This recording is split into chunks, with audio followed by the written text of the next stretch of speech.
spettatori di Gold 78, canale 78 del digitale terrestre, ben ritrovati con la nuova puntata di Penalty, tutto il calcio di cui il calcio vero non parla mai, come al solito ogni domenica in diretta tra le 19 e le 21, saremo tra l'altro in replica anche lunedì sera a partire dalle 23:30 per raccontare i campionati del calcio dilettantistico.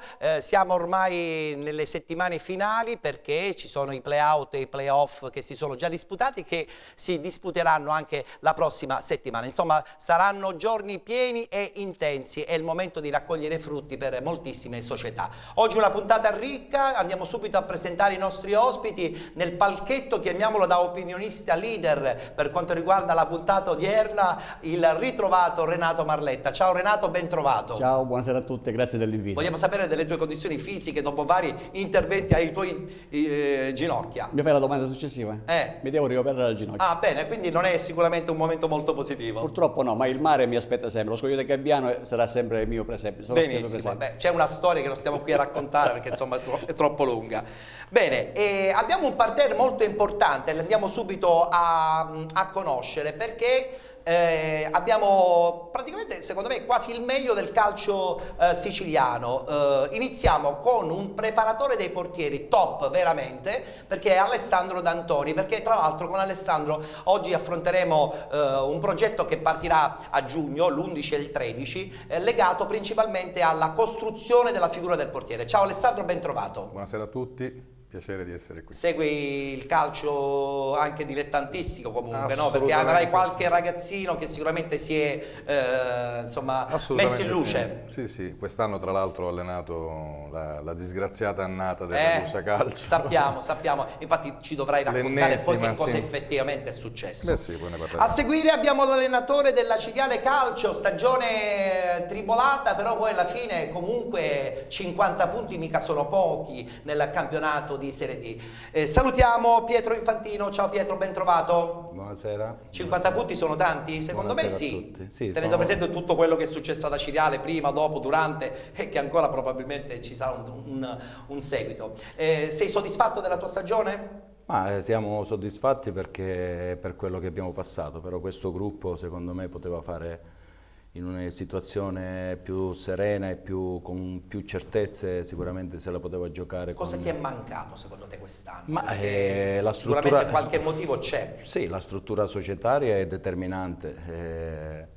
Parlare del tecnico dei giocatori quando non c'è una base e delle certezze settimanali, certo, si fa grande fatica. Certo. E la Serie D non ci si inventa. Ma non si inventa, io credo che le squadre che sono lì sopra perché hanno una base molto solida, è giusto, hanno delle certezze. Un allenatore lavora in serenità, quando va tutto bene in società, indubbiamente. Ci racconterai qualche cosa perché insomma il campionato della Ciriale, come abbiamo detto in apertura, è stato molto tribolato, abbiamo alcune dichiarazioni che un po' ci spiazzano, noi raccontiamo soltanto i fatti, non siamo qui naturalmente per giudicare quello che è successo, quello che forse magari succederà. E chiudiamo il nostro terzetto dei nostri ospiti con un allenatore vincente, ovvero il ritrovato Ignazio Orefice, che ritorna ancora una volta da Bronte con un altro ennesimo campionato vinto. Lo avevi lasciato quanti anni fa, Ignazio?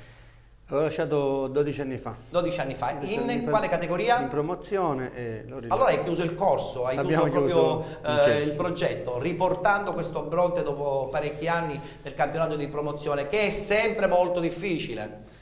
In tutte le categorie è difficile vincere i campionati, a partire dalla terza categoria a salire, ogni categoria ha le proprie difficoltà, anche vincere la prima categoria ha le proprie difficoltà. So che quest'anno comunque vi hanno seguito moltissimo a Bronte, veramente, cioè, mi ha sorpreso, forse l'apertura anche della curva Scala ha invogliato molti brontesi a seguire la squadra. Ma in realtà la curva Scala poi è stata chiusa per motivi di agibilità strutturale, quindi utilizziamo solo la struttura, la tribuna centrale. Certo, il pubblico è stato veramente una grande sorpresa, avere in tutte le partite una media di 200-300 spettatori con punte di 500-600. E sono tanti per il campionato di prima categoria. L'ultima partita averne 2000, io non credo che ci siano squadre di prima categoria con 2000. Ok, tra l'altro noi di Penalty abbiamo preparato una clip che emozionerà tantissimo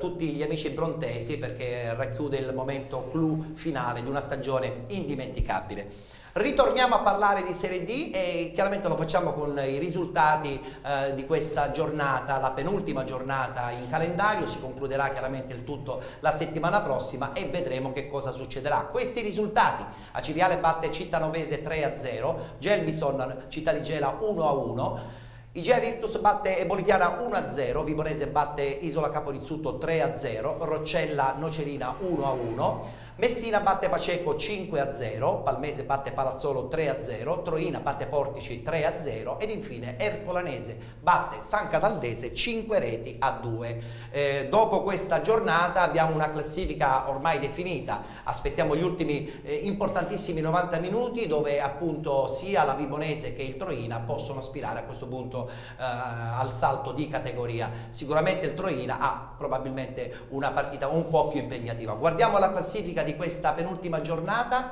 in testa appunto Vibonese e Troina con 73 punti, 69 punti per la Nocerina, 63 per l'Ercolanese, 60 Igea Virtus, 51 Città di Gela, 50 punti per Messina e Aciriale, 47 il Gelbison, 40 la San Cataldese, 39 punti per Portici e Cittanovese, 35 per la Roccella, 34 Palmese, 29 Bolitiana, 25 il Palazzolo ed infine chiudono la classifica già retrocessi nel campionato di eccellenza per la prossima stagione Paceco con 20 punti e Isola Caporizzuto con 12. Guardiamolo questa prossima schermata che prevede questa ultima giornata di questo intenso campionato di Serie D. Come ho anticipato, probabilmente sarà una giornata molto impegnativa soprattutto per gli amici di Troina che andranno a vivere una trasferta sicuramente molto impegnativa con una Nocerina che sicuramente è un po' fuori dai giochi, ma da terza incomoda potrà creare sicuramente dei grossi problemi alla squadra guidata da Beppe Pagana. Le partite saranno Cittanovese e Palazzolo, Città di Gela Ciriale, Ebolitana Ercolanese, Isola Caporizzuto Messina, Nocerina Troina, Paceco Roccella,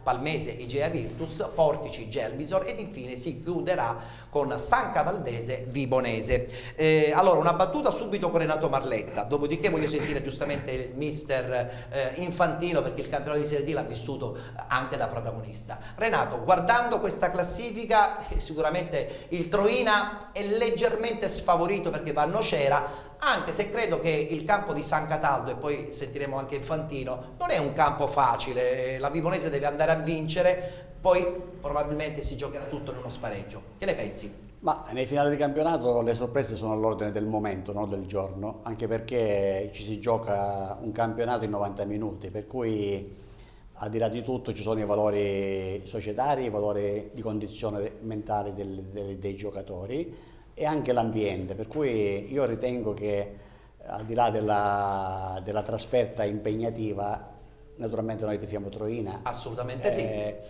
Però ti ripeto, nel calcio guai a meravigliarsi. Anche perché San Cataldo non è un campo dove tutti riescono a vincerla la partita. No, credo che sia un campo sempre molto serio, ma è una società abbastanza potrebbero essere motivati dal fatto che giocano, diciamo, sono motivati a giocare con una squadra che è prima in classifica di una ipotetica, diciamo, squadra che dovrebbe vincere il campionato. È vero. E attenzione, perché questa Vibonese effettivamente doveva giocare questa stagione effettivamente in Lega Pro e qui Pietro Infantino sicuramente ci potrà dare conferma. La Vibonese è sicuramente una squadra super attrezzata, ha dato battaglia per tutto il campionato al Troina, che all'inizio con tanti punti di vantaggio sembrava veramente imbattibile, forse poi strada facendo tenere quel ritmo, e tu che il campionato di Serie D lo fai, sicuramente non è facile. Sì, sicuramente è la squadra più strutturata di società e di gruppo di lavoro. Io credo che hanno 30 giocatori che possono fare titolare in qualsiasi squadra, hanno investito moltissimo, hanno una struttura societaria, il CAFO che sicuramente può fare campionati molto più importanti della Lega Pro.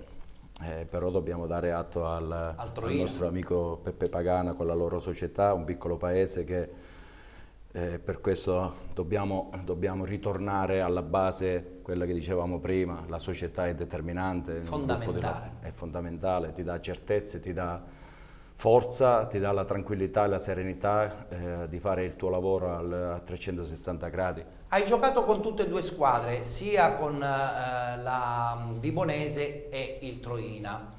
Adesso, per capirci bene, qual è la squadra che effettivamente, tecnicamente, potrà vincere alla lunga questo campionato? In questi ultimi 90 minuti si decide tutto.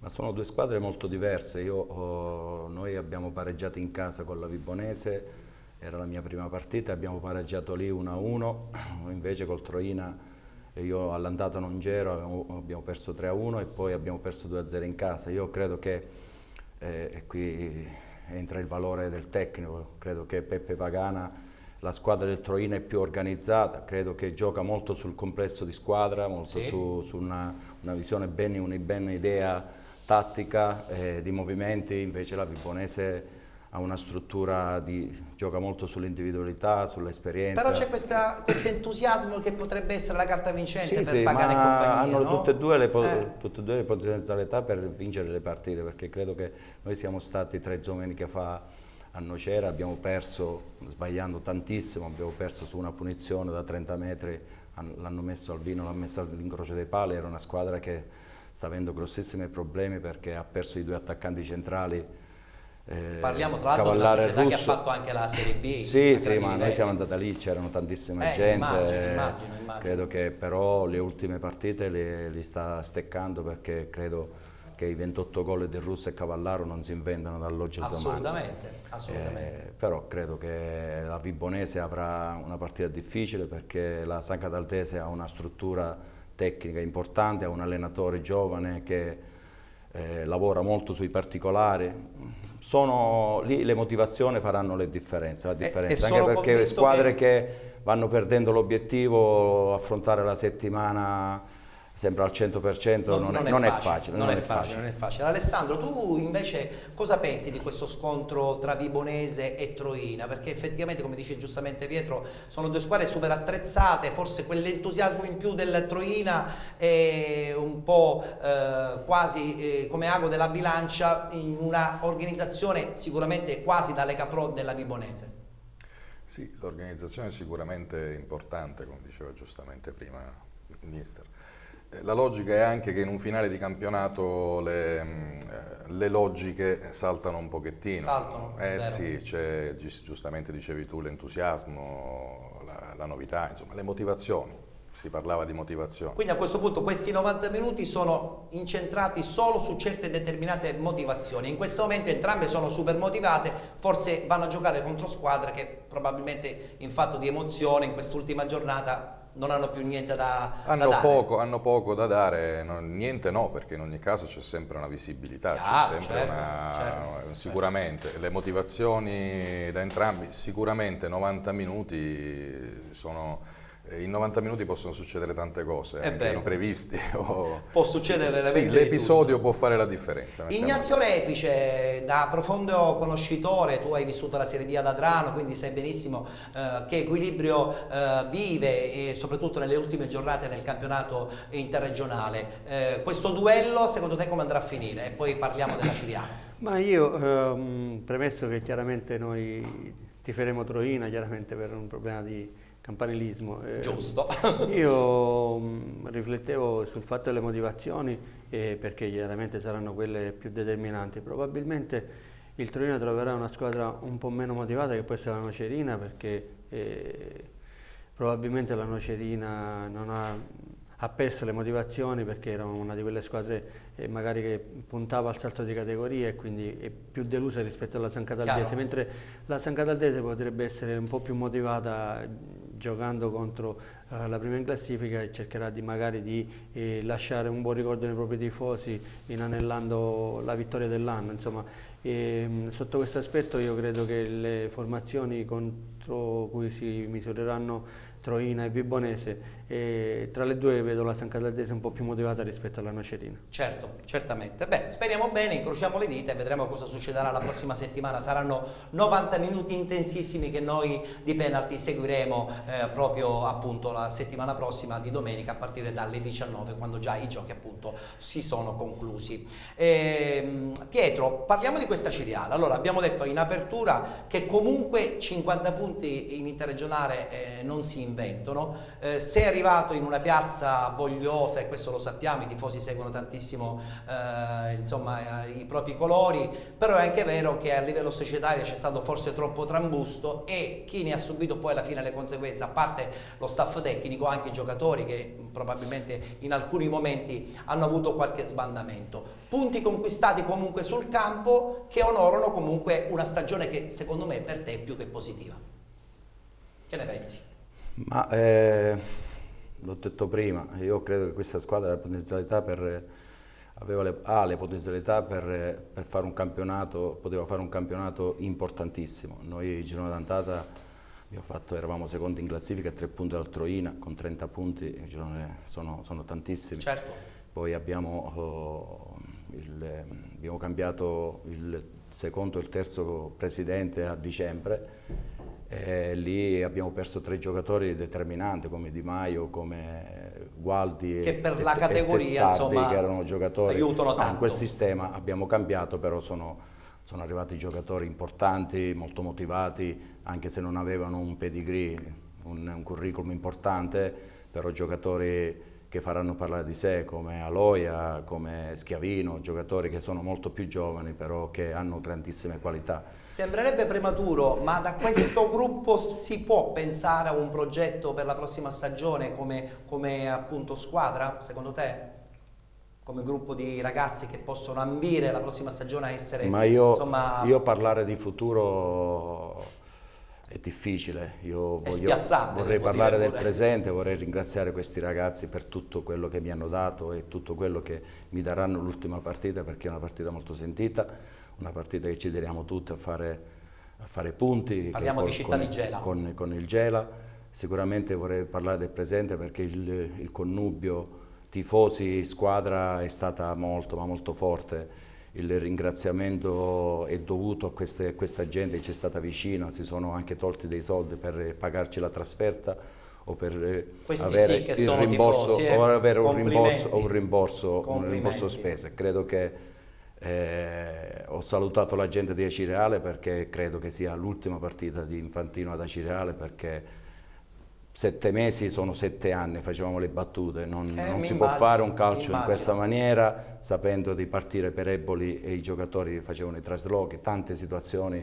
Guarda, e noi io ci tengo a ringraziare certo. Palamidessi come ristorante, perché ci è stato sempre vicino, ci ha sostenuto e ci ha dato da mangiare. Veramente che è sempre impensabile una cosa questa. Abbiamo avuto questa, poi il futuro, c'è questo gruppo che si è avvicinato a noi, sperando che si chiariscono tra di loro e costruiscono qualcosa che Acireale merita, questa gente merita. La squadra su questi ultimi fatti successi, sull'esonero di Castorina, come ha reagito? Beh, oggi vincendo e vincendo anche alla grande, ma dal punto di vista di spogliatoio come ha recepito quello che è successo? Perché tra poco sentiremo tra l'altro un intervento di Pietro Gugliotta proprio sull'esonero di Castorina, e poi coinvolgerò appunto anche mister Barletta, perché dobbiamo anche spiegare bene quello che ha detto Gugliotta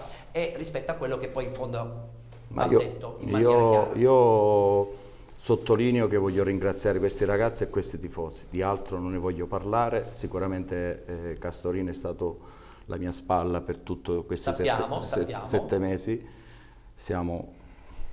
Abbiamo dato anche sotto l'aspetto economico sostegno a questi ragazzi, perché siamo genitori, abbiamo figli, e sapere che avevamo 12 ragazzi lontani da casa e non potevano fare ricariche, questo nessuno si deve dimenticare. Poi il Castorina non è una persona molto intelligente, molto professionale, la società, la proprietà pensa di avere un'idea su di lui. Sicuramente si incontreranno nelle sedi opportune, senza fare polemiche e niente, però credo che devo dare atto a questa persona che mi è stata molto vicina, e tutte e due abbiamo portato avanti un progetto Acireale, la gente l'ha capito, ci ha sostenuto e ci ha ringraziato, però io devo ringraziare tutti e due i gruppi degli Ultra, la gente di Acireale, perché credo che io sono un acese da 14 anni, trascorsi, era una grossa responsabilità che mi è caduta sulle spalle, grazie a Dio ce l'abbiamo fatta, abbiamo portata avanti con grandissima dignità, anche se qualcuno ha messo dei dubbi su di noi, ma noi possiamo camminare a testa alta. Io parlo sempre di rispetto e parlo sempre di dignità, e questa squadra l'ha avuta sempre e ha rispettato sempre questa squadra e questa città in questo modo. Bene, allora vi ho parlato di questo intervento di Pietro Gugliotta, adesso lo ascoltiamo, è un audio in una telefonica presso una radio appunto di Acireale, Radio Night, dove dà una sua spiegazione personale sui fatti accaduti, legando poi il tutto a questo esonero di Castorina, il quale, interpellato anche dal sottoscritto, ha pure detto che si occuperanno i suoi legali per rispondere nella maniera più pulita e più professionale possibile alle accuse che appunto questa dirigenza dell'Acireale ha rivolto nei suoi confronti. Sentiamo quest'audio e poi dopo voglio sentire anche Renato Marletta, perché ha da dire delle cose importanti sul vero ruolo a questo punto del pseudo direttore sportivo nel campionato di Serie D. Ma intanto parliamo di collaboratore e non di direttore. Il collaboratore Castorina è stato allontanato dall'associazione dilettantistica dell'Acireale in quanto nel febbraio del 2018 siamo venuti a conoscenza che aveva depositato un contratto alla Lega per un ammontare di compensi il massimo che si poteva fare, per 28.150, sottoscritto nel mese di luglio, e di conseguenza il contratto, se il collaboratore Castorina sa come si presentano i contratti, quel contratto è nullo. A parte la firma di chi è che ha sottoscritto questo contratto, non ci convince. È nullo perché un collaboratore sa che i contratti di collaborazione vanno depositati alla Lega entro 15 giorni dalla sottoscrizione da parte della società, altrimenti entro 30 giorni da parte di chi ha interesse.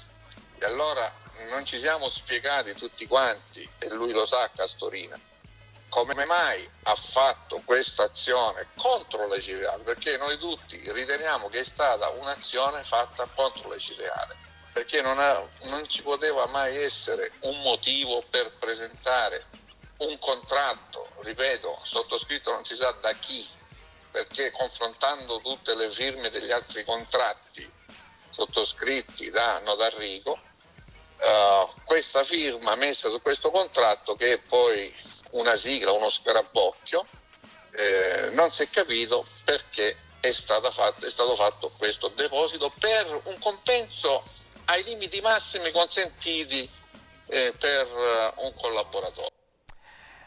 Beh, questa dichiarazione, chiaramente Gugliotta se ne assume la sua responsabilità, ci mancherebbe, noi siamo soltanto una trasmissione che racconta i fatti, poi ognuno nelle proprie sedi potrà dire la sua in maniera anche legale. Voglio sentire Renato Marletta, perché Renato Marletta, ex presidente tra l'altro dell'AIC di Catania, conoscitore anche delle carte federali, potrà dare un quadro ancora più completo su questo ruolo di collaboratore, che poi altro non è un effettivo ruolo quasi da direttore sportivo, soprattutto nel campionato interregionale, che si diversifica, dico bene, rispetto ai campionati professionistici. Premessa, il signor Piero Cugliotta a che titolo parla intanto? Probabilmente parlerà a titolo di societario, come dirigente, perché ufficialmente non è neanche il presidente, che io sappia. Perché bisogna capire, nelle carte federali dei libri societari della Cireale Calcio, chi è iscritto come dirigente, certo, chi è il legale rappresentante, perché se parla da tifoso è una cosa. Un discorso, certo. Se parla da uomo della strada è un altro discorso. Nelle sedi opportune sicuramente verranno chiariti questi punti. Mettiamoli da parte questi. Perfetto. Allora, per quanto riguarda la figura di Salvo Castorina, lui ha frequentato regolarmente un corso di collaboratore della gestione sportiva mandato da Coverciano qualche anno fa, dove riconoscevano questa figura professionale nei dilettanti, per cui diciamo a pieno titolo può rivestire questo ruolo con tanto di contratto firmato dal legale rappresentante della società. Se poi altri hanno messo firme non veritiere, lui conta poco in questo caso, certo. Chi ha da verificarne sono le sedi opportune della federazione. Certo. Per cui Castorina ha pieno titolo a rivestire questo ruolo, che poi noi volgarmente lo chiamiamo direttore sportivo. Vabbè, ci può anche stare, ma lui ufficialmente ha frequentato a Palermo un corso. Quindi è abilitato per questa ad avere quella mansione figura professionale. Suona strano il fatto che uno viene allontanato o esonerato, tra virgolette, a 2 settimane dalla fine del campionato in una situazione societaria abnorme, perché io volevo intanto complimentarmi con Piero, perché dignità e professionalità sono qualità che non si comprano dietro l'angolo. Parliamo di Infantino, naturalmente. Tra le altre cose io ho avuto qualche anno fa una breve esperienza con Palella e so che significa Acireale. Vabbè, per questo diciamo quella non era una parentesi, è stata una pagina. Saranno sicuramente la federazione e i legali rappresentanti delle singole proprietà della nelle sedi opportune, perché a questo punto si parla del nulla, perché come si diceva una volta sono le carte scritte che hanno che parlano. Alessandro D'Antoni, mi interessa sapere il tuo pensiero, perché voi per esempio a Ragusa avete un po' sofferto questa stagione, no? Dal punto di vista societario Ragusa da un paio di anni a questa parte, tutta la provincia soffre terribilmente quando si tratta di creare una società stabile. Forse quest'anno potrebbe essere il Marine di Ragusa, ma lo metteremo alla prova chiaramente alla prossima stagione. Però il Ragusa, città di Ragusa, quest'anno e a suo tempo anche il Modica Calcio ci hanno regalato soltanto momenti negativi, anche appunto dal punto di vista organizzativo delle società. Che ne pensi di questa cosa che è successa anche ad Acireale? Diciamo sulla querel di Acireale non metterei bocca francamente, perché non sono addentro alla situazione, quindi però l'hai vissuta indirettamente a Ragusa, no? A Ragusa sì, la situazione di Ragusa è l'ennesima, quest'anno è stata l'ennesima beffa, diciamo così, abbiamo avuto l'ennesima società fantasma che ha traghettato in negativo questa squadra, che tra l'altro sostenuta, poco fa parlavamo di tifosi, Ragusa ci hanno seguito veramente i tifosi dappertutto, nonostante i risultati purtroppo pazzeschi. una squadra purtroppo si crea nel tempo, e quindi poi alla fine ci possono essere tutti i tifosi del mondo, ma bisogna poi insomma trovare un'organizzazione tecnica e organizzativa per affrontare una stagione di grandi livelli. Guarda, io penso che attualmente paradossalmente ci siano più oggi i presupposti per creare buone basi per un Ragusa che un domani possa tornare ai livelli che le spettano, rispetto a prima, quando sono arrivati i napoletani, non so se ricordi. Sì, sappiamo. O quest'anno. Era il periodo in cui Penalty andava in onda su Video Mediterraneo, per cui conoscevo bene la realtà di Modica, quindi posso immaginare. No, pazzesco. Vabbè, abbiamo dunque affrontato questa Serie D a 360 gradi, perché abbiamo parlato dell'aspetto tecnico e poi anche della stagione della Acireale con Pietro Infantino, abbiamo parlato anche di queste beghe che lasciano il tempo che trovano, perché noi vogliamo vedere solo il calcio giocato in campo, polveroso o non polveroso, ma che comunque vive con l'entusiasmo dei tifosi. Parliamo del campionato di eccellenza, perché insomma qui di intenditori anche del campionato di eccellenza ne abbiamo tantissimi. Parliamo subito del girone A che si è concluso la settimana scorsa. Abbiamo la classifica finale appunto della stagione, vittoria finale del Marsala con 69 punti, Licata, Dattilo e Nuova Città di Caccamo vanno ai playoff, mentre per quanto riguarda le retrocessioni segnaliamo la squadra squadra della città di Casteldaccia, ultima con 4 punti, l'Atletico Campofranco con 25 punti e poi, come tutti ben sanno, abbiamo anche la griglia dei play-out che quest'anno si sono conclusi in questa maniera: Monreale Castelbuono 1-2, pertanto il Castelbuono è andato a vincere e quindi si salva, ed infine Mussomeli batte Camarat 3-1, si salva il Mussomeli. Per quanto riguarda la schermata riguardante il campionato di eccellenza, i play-off, tra la sorpresa generale, ma non ce ne vogliono gli amici di Nuova Città di Caccamo, il Dattilo Noir vince addirittura per 7-2, quindi c'è stato un tracollo finale della squadra di Caccamo. Sarà il Dattilo Noir che settimana prossima si giocherà la finale play-off per essere ammessi poi alla fase nazionale tra Licata appunto e Dattilo Noir. Abbiamo parlato del Marsala e allora, dato che Marsala è una piazza stratosferica secondo me per il campionato anche di Serie D che andrà a affrontare la prossima stagione, quindi con i presupposti che voglia veramente questa volta con più continuità vivere un calcio che conta già fra 2 anni in Lega Pro, ci mettiamo in contatto con l'allenatore che ha vinto quest'anno il campionato a Marsala e che ha trasportato la squadra nel campionato di Serie D. Parliamo di Ignazio Chianetta che abbiamo al telefono. Pronto Ignazio? Buonasera, buonasera a voi. Buonasera. Allora, da dove iniziamo? È stata una stagione trionfante, perché poi tra l'altro nel girone avevi Licata, Dattilo Noir, Nuova Città di Caccamo, avevi anche il Canicattì che era partito sicuramente con presupposti ben chiari e alla fine hai sbaragliato tutto, hai vinto il campionato alla grande, sei contento, ma credo che soprattutto la società e la cittadina di Marsala è strafelice. Sei d'accordo in quello che dico? Sì, assolutamente. Diciamo che rispetto all'anno scorso era un campionato molto più equilibrato, c'erano 5-6 squadre che puntavano a vincerlo, metterei anche il Mazzara inizialmente. Alla lunga penso che l'abbia vinto la squadra più forte, più blasonata, perché ricordiamo a tutti che l'anno scorso il calcio a Marsala era praticamente finito. Scomparso, sì. Era scomparso. Questa nuova società ha acquistato un titolo della Riviera Marmi, un titolo d'eccellenza, e ha ripreso con ambizioni di vittoria di campionato e fortunatamente come primo anno diciamo che siamo stati bravi a raggiungerlo questo meraviglioso obiettivo. Assolutamente. Prossima stagione a questo punto importante sia per te come allenatore che per la società. Come ti stai preparando a vivere i prossimi mesi in prospettiva, se c'è stata già una conferma e se da parte della società c'è la voglia veramente di raggiungere un campionato di vertice anche la prossima stagione?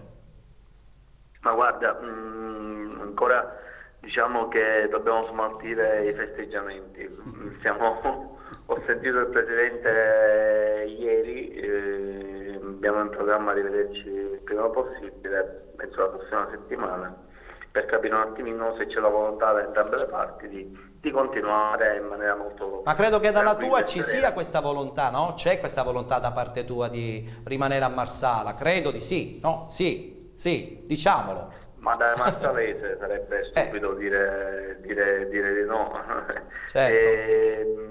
Bisogna un attimino capire gli obiettivi, i programmi, ma ci sono altre situazioni, nel senso che sono molto più importanti del semplice sì, ci siamo. Chiaro. E questo chiaramente lo sapremo tra qualche settimana. Senti, per chiudere questo collegamento, in finale ci sarà il Licata contro il Dattilo. Per errore ho detto 7-2, ha vinto soltanto 2-0 il Dattilo, quindi c'è stato un errore. Sì, l'ho vista. Sì. Volevo dire, tra Licata e Dattilo, a questo punto tu che conosci entrambi le squadre, secondo te come andrà a finire? Il Licata chiaramente parte con 2 risultati su 3.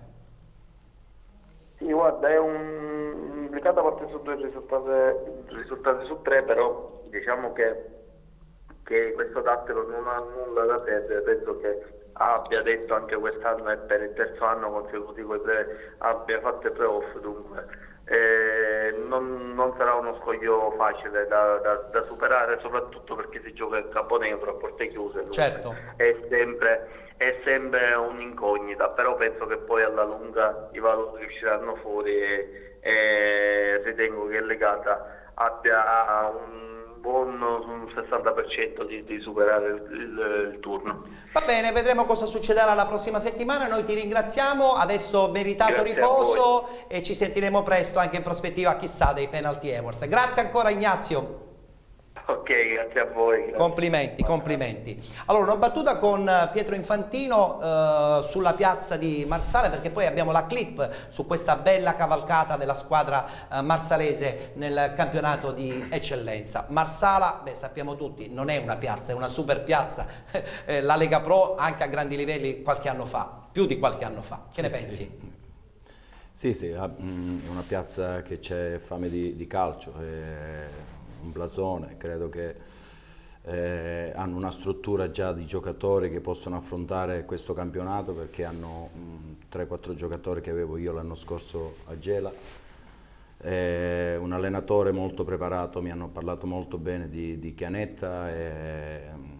Sperando che la società rimanga stabile anche la prossima stagione. Ma questo è la cosa più importante. È il dramma dei dilettanti siciliani, ci può anche stare. Ma non solo siciliani, in questo momento c'è un malessere generale. È vero. Parliamo di Vicenza, parliamo di Arezzo. È vero. Credo che le società dovrebbero prima investire su una struttura, investire perché si parla prima dei giocatori, dell'allenatore, però non si parla mai di una struttura dietro.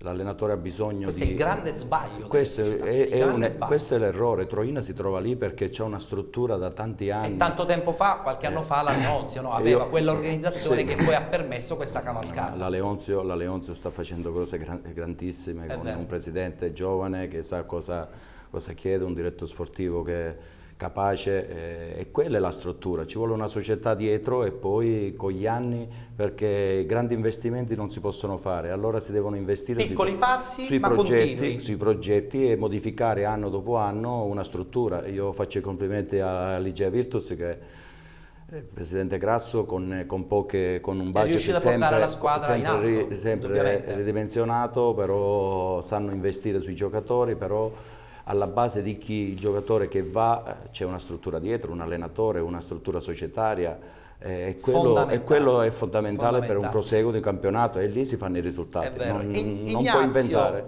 Ignazio, e poi guardiamo questa clip sul Marsala. Pietro dice bene: organizzazione, società, squadra, quindi con un team tecnico di enorme importanza. Perché? Perché quando si ha una grande piazza bisogna dare retta anche ai tifosi, e soprattutto a Marsala i tifosi sono tanti. Come vedi questo prossimo progetto della scuola marsalese? Tutto là sta. Ha detto bene Piero, è chiaro che adesso si troveranno ad affrontare un campionato di Lega Nazionale Dilettanti, e lo scalino è bello alto tra l'eccellenza e la Serie D, ed è chiaro che per fare bene prima di tutto bisogna attrezzarsi bene dietro alla squadra, non davanti. Cioè, è inutile andare a prendere giocatori che poi arrivano nel nulla e non hanno manco un punto di riferimento poi durante la settimana. È vero. E quindi bisogna prima strutturare bene la società, e poi dopo raccogliere prima ancora del budget. È vero. Guardiaamoci questa clip allora a questo punto, un omaggio che vogliamo fare a questa straordinaria cavalcata del Marsala in eccellenza, prospettiva Serie D per la prossima stagione.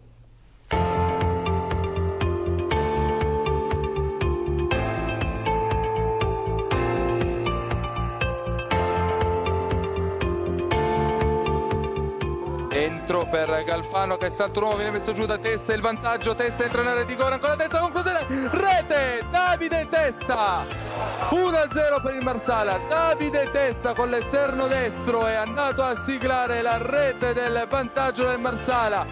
L'arbitro dice che può bastare, il Marsala è in Serie D. Il Marsala è in Serie D.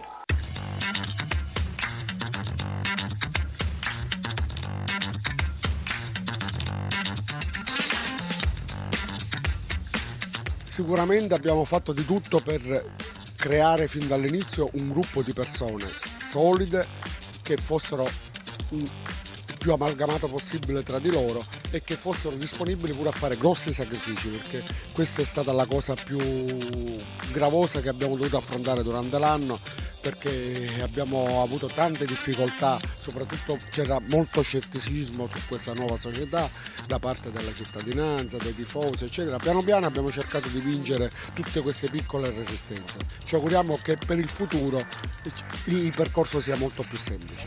È stato dichiarato a luglio con la società nuova del presidente Milazzo e tutti noi soci di vincere il campionato. Penso che ad oggi abbiamo vinto il campionato e quindi si vince grazie a appunto staff, giocatori e società. Se non ci sono questi tre connubi secondo me non si può andare a vincere un campionato.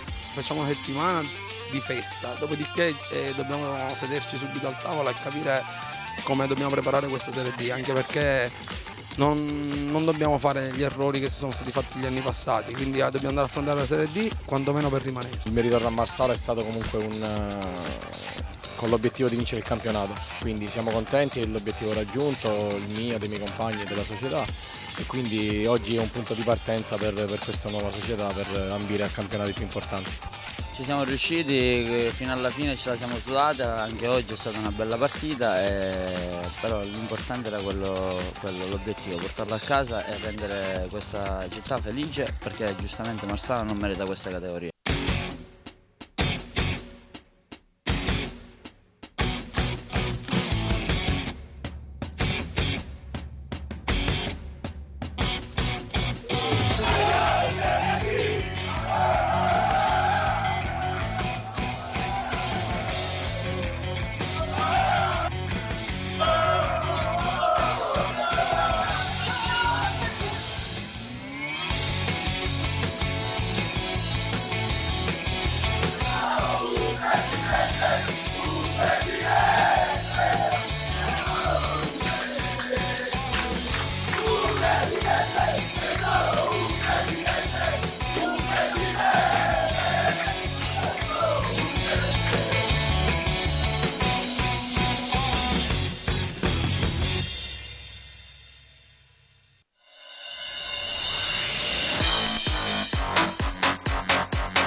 Siete con Penalty, tutto il calcio di cui il calcio vero non parla mai, la domenica in diretta tra le 19 e le 21 per raccontare il calcio dilettantistico, siciliano naturalmente, e soprattutto in questa parte finale con play-off e play-out che si sono già svolti. Abbiamo già parlato del campionato di eccellenza Girone A, ma prima di parlare del Girone B di eccellenza, quello più vicino alla zona del Catanese e non solo, parliamo invece con Alessandro D'Antoni che ci presenta questo progetto che si svolgerà presso il centro sportivo La Meridiana di Catania giorno 11 e 13 di giugno. Bisogna allenare i portieri che spesso e volentieri giustamente devono avere una preparazione un po' diversificata rispetto naturalmente agli altri ruoli in campo. Nel frattempo può già partire una clip che ci presenta appunto come da sottofondo questo progetto. Alessandro, a te la parola.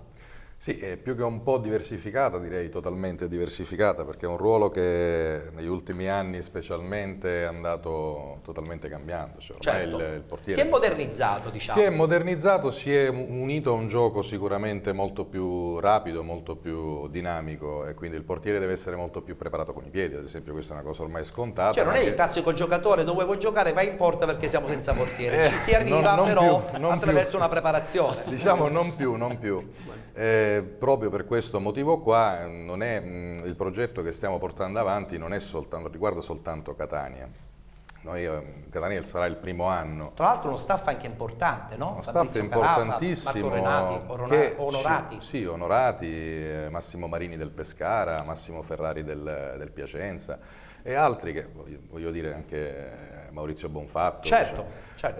Locali, questa è la forza, diciamo, siamo riusciti a coinvolgere la maggior parte dei locali per dare a tutti quanti anche un'immagine logica di continuità sul territorio. Abbiamo un'età per partecipare al campus oppure avete delimitato? Quest'anno stiamo partendo dai 2010 come i più piccolini, perché sotto quell'età ovviamente ci sono ragazzini che si vogliono iscrivere, ma francamente non è ancora il caso di parlare di un ruolo ben specifico. Certo, perché parliamo anche di posture, Parliamo sì più che altro di allenamenti specifici che per quanto riguarda i più piccolini Giovanili ovviamente si parla sempre in maniera ludica, Certo. di coordinazione di base, coordinazione specifica, cose molto importanti per tutti i bambini in generale.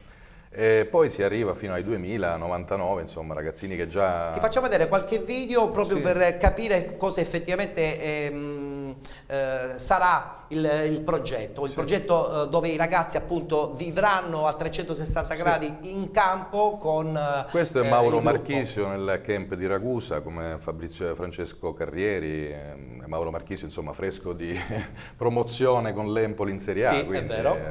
stiamo parlando di professionisti. Questo, se non sbaglio, è Stefano Prato, insomma, sì, professionisti di altissimo livello, anche Nicola Polessi, che, Certo. Nome conosciutissimo in Giovanni Sicilia. Costantino, stiamo parlando di gente di qua in ogni caso, gente del luogo. Ma che c'è ci qualche dà una mano. talento, c'è qualche piccolo Donnarumma anche dalle nostre parti? Tu che insomma conosci bene soprattutto il ruolo del portiere anche e soprattutto nei settori giovanili. Io parto da un progetto di 5 anni fa proprio con questo concetto, non abbiamo nulla nel DNA che non ci possa portare a quei livelli, quindi dobbiamo soltanto professionalizzare il tutto. Lavorandoci, proprio per quello ti parlavo di progetto. Non si parla di 11-13 giugno a Catania, ma si parla di 30 giugno, 4 luglio a Ragusa, si parla di 23-25 giugno a Otranto, stiamo parlando, sì, vari step, con varie peculiarità. Ognuno di questi tecnici, dalla Serie A alla Serie C fino alla Serie D, insomma, porterà la sua professionalità e la metterà a disposizione di questi ragazzini. E siamo sicuri che con la professionalità sicuramente il ragazzino volenteroso cercherà di raccogliere tutto quello che è fattibile per una sua crescita anche fisica, atletica, tecnica. Tu parlavi poco fa di risultati, abbiamo già dei risultati ovvi con ragazzini del 2000 che già sono in Spagna, al Leganés, Serie B, alla Leonzio nelle giovanili, al Catania, il 2004. Allora è il percorso giusto, Alessandro. Guarda, il percorso giusto lo è in ogni caso perché i ragazzi si divertono, al di là del fatto che arrivino meno. Una curiosità, dimmi. L'incidenza dei genitori?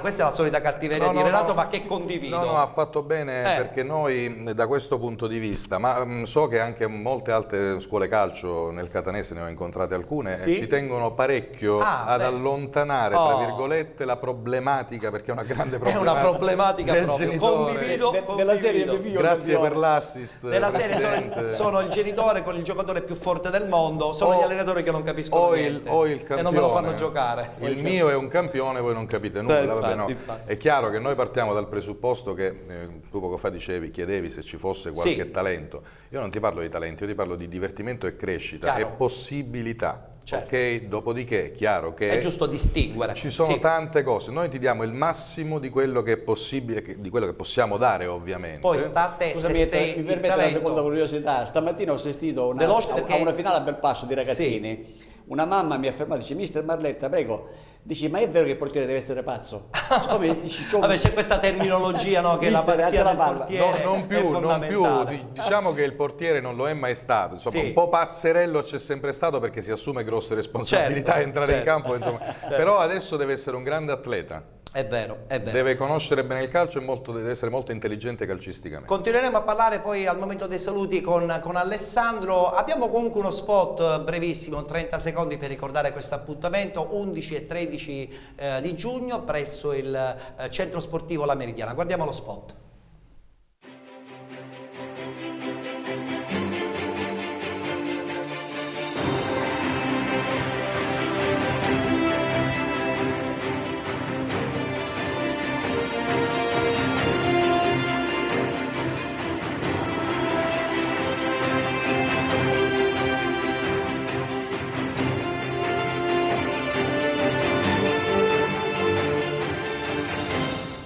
Rieccoci rientrati, quindi non dimenticate, se c'è del talento sicuramente verrà fuori, grazie comunque anche alla disponibilità didattica dello staff che sta preparando appunto questo campus a Catania, 11 e 13 di giugno. Parliamo del campionato d'eccellenza, siamo quasi in chiusura di questa prima parte di penalty e classifica che chiaramente è stata definita la scorsa settimana, la ricordiamo, primi in classifica il Città di Messina con 74 punti, poi Città di Sant'Agata con 67, Città di Scordia 65, Biancavilla 64, Camaro 60. Mentre per quanto riguarda le retrocessioni, Ladrano che è stata esclusa durante la stagione dopo la quarta rinuncia, il Città di Ragusa, l'Avola e poi questo scontro dei play-out tra Caltagirone e Atletico Catania. Vi comunico subito il risultato finale: l'Atletico Catania vince a Caltagirone per 3-2 e quindi salva la stagione, salva la categoria, sperando che salvi anche un'idea progettuale di società fondamentale proprio in queste categorie.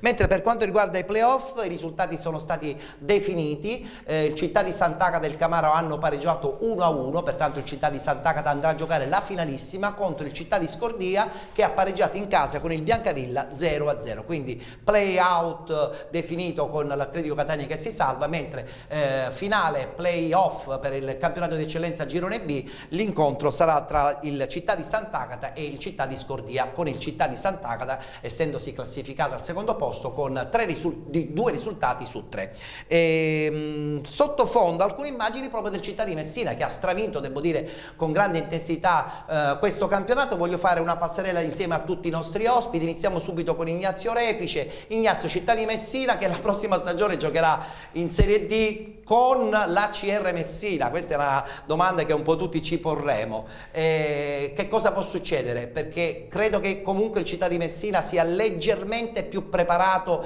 anche a livello organizzativo. Ma io non credo che invece manterranno 2 squadre a Messina in Serie D. Io credo che durante l'estate succederà qualcosa per poter unificare le forze, perché tu pensi? Sì, io credo di sì, perché diventa, per una città come Messina, mantenere 2 squadre in Serie D veramente, secondo me è difficile, la vedo difficile. Poi sai, tutto può succedere, capire che cosa, ma io, secondo me, qualcosa succederà per poter fare una sola squadra a Messina. Speriamo che comunque alla fine possa trionfare l'idea anche organizzativa di una società. Infantino, allora secondo te che cosa succederà? Quello che ha detto Ignazio, che queste 2 società, che sono anche molto opposte in fatto di dirigenti, possono unire per creare un progetto più intenso, tenendo presente che la CR Messina è insomma la matricola storica di Messina.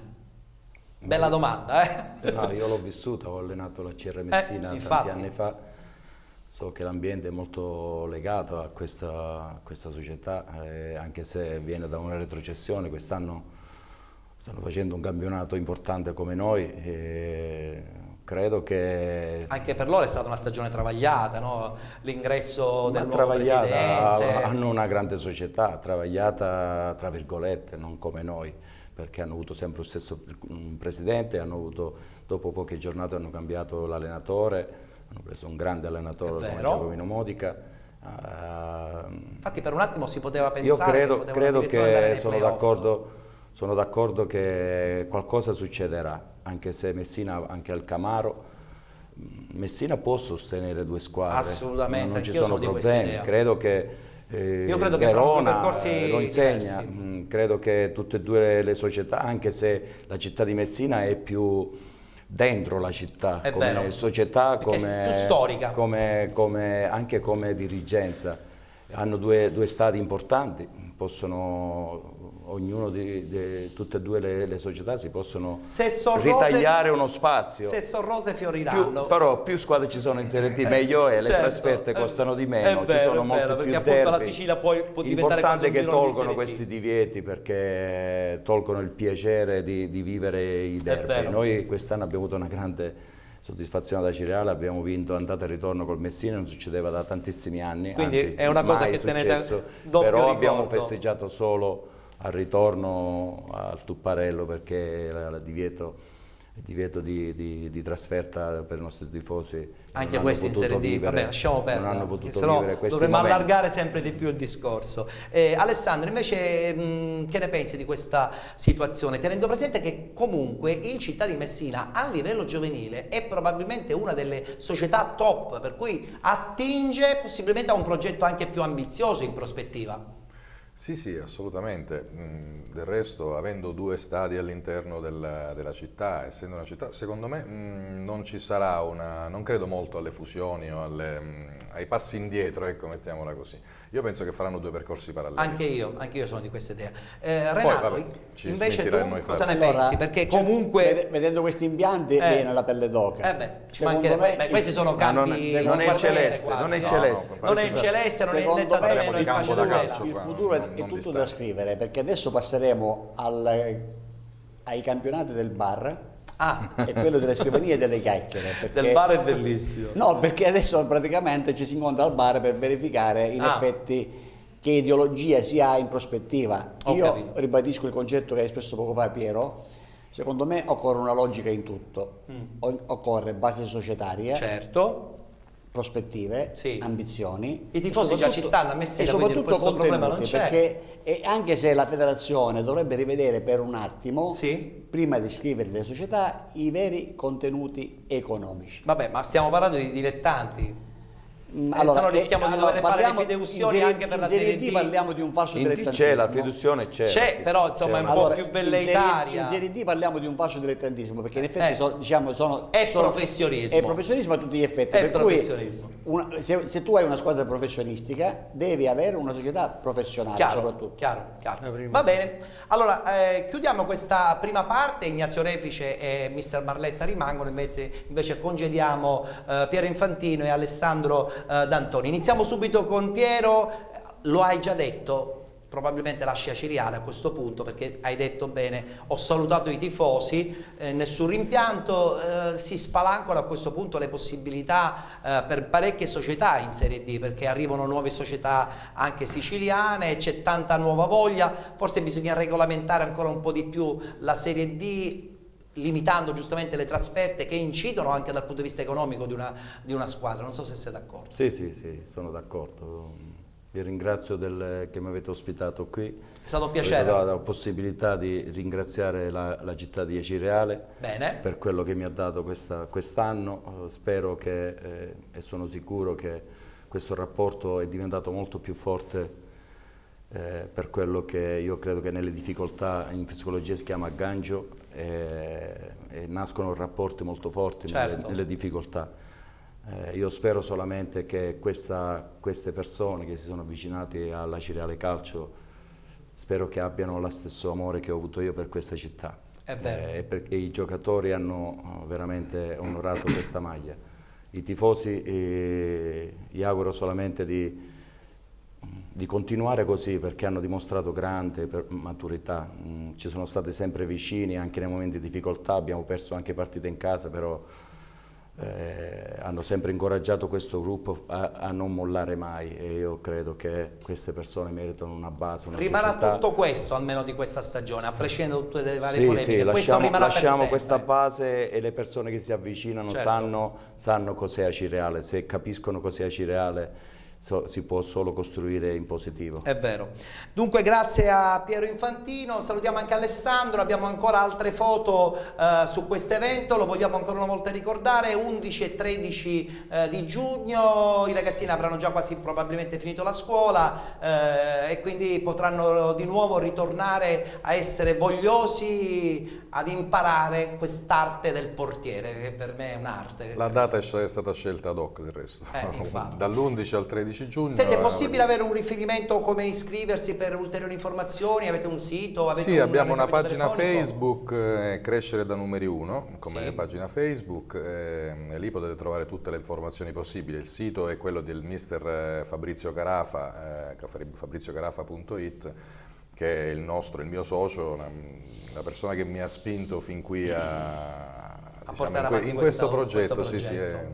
Senti, mi sono dimenticato una cosa importante, mi devi dire 30 secondi di emozioni di Ragusa, quello che è successo, ma hai solo 30 secondi.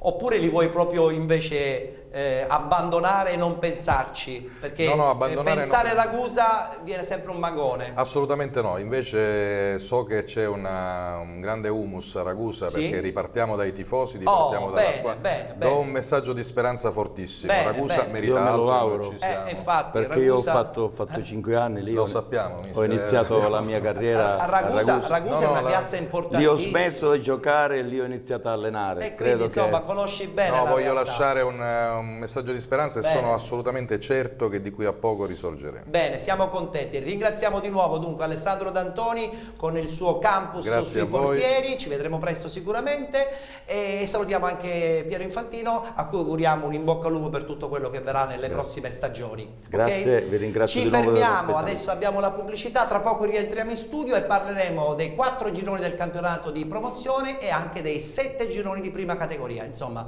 non ci mancheranno gli argomenti. A tra poco.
Esclusivista per la Sicilia del marchio Mobilferm.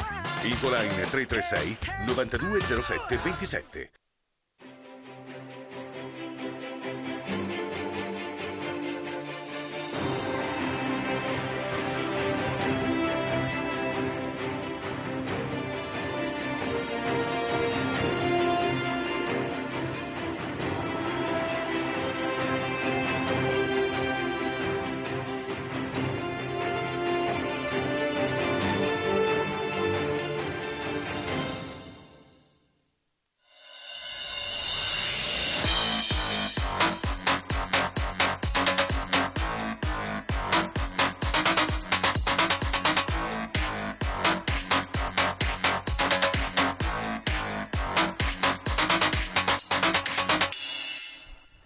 Rientrati in studio con Penalty, tutto il calcio di cui il calcio vero non parla mai. Amici sportivi siciliani, siamo in onda ogni domenica tra le 19 e le 21 su Gold 78, canale 78 del digitale terrestre. Quest'anno è stata una stagione un po' travagliata, anche noi abbiamo iniziato il progetto quest'anno un po'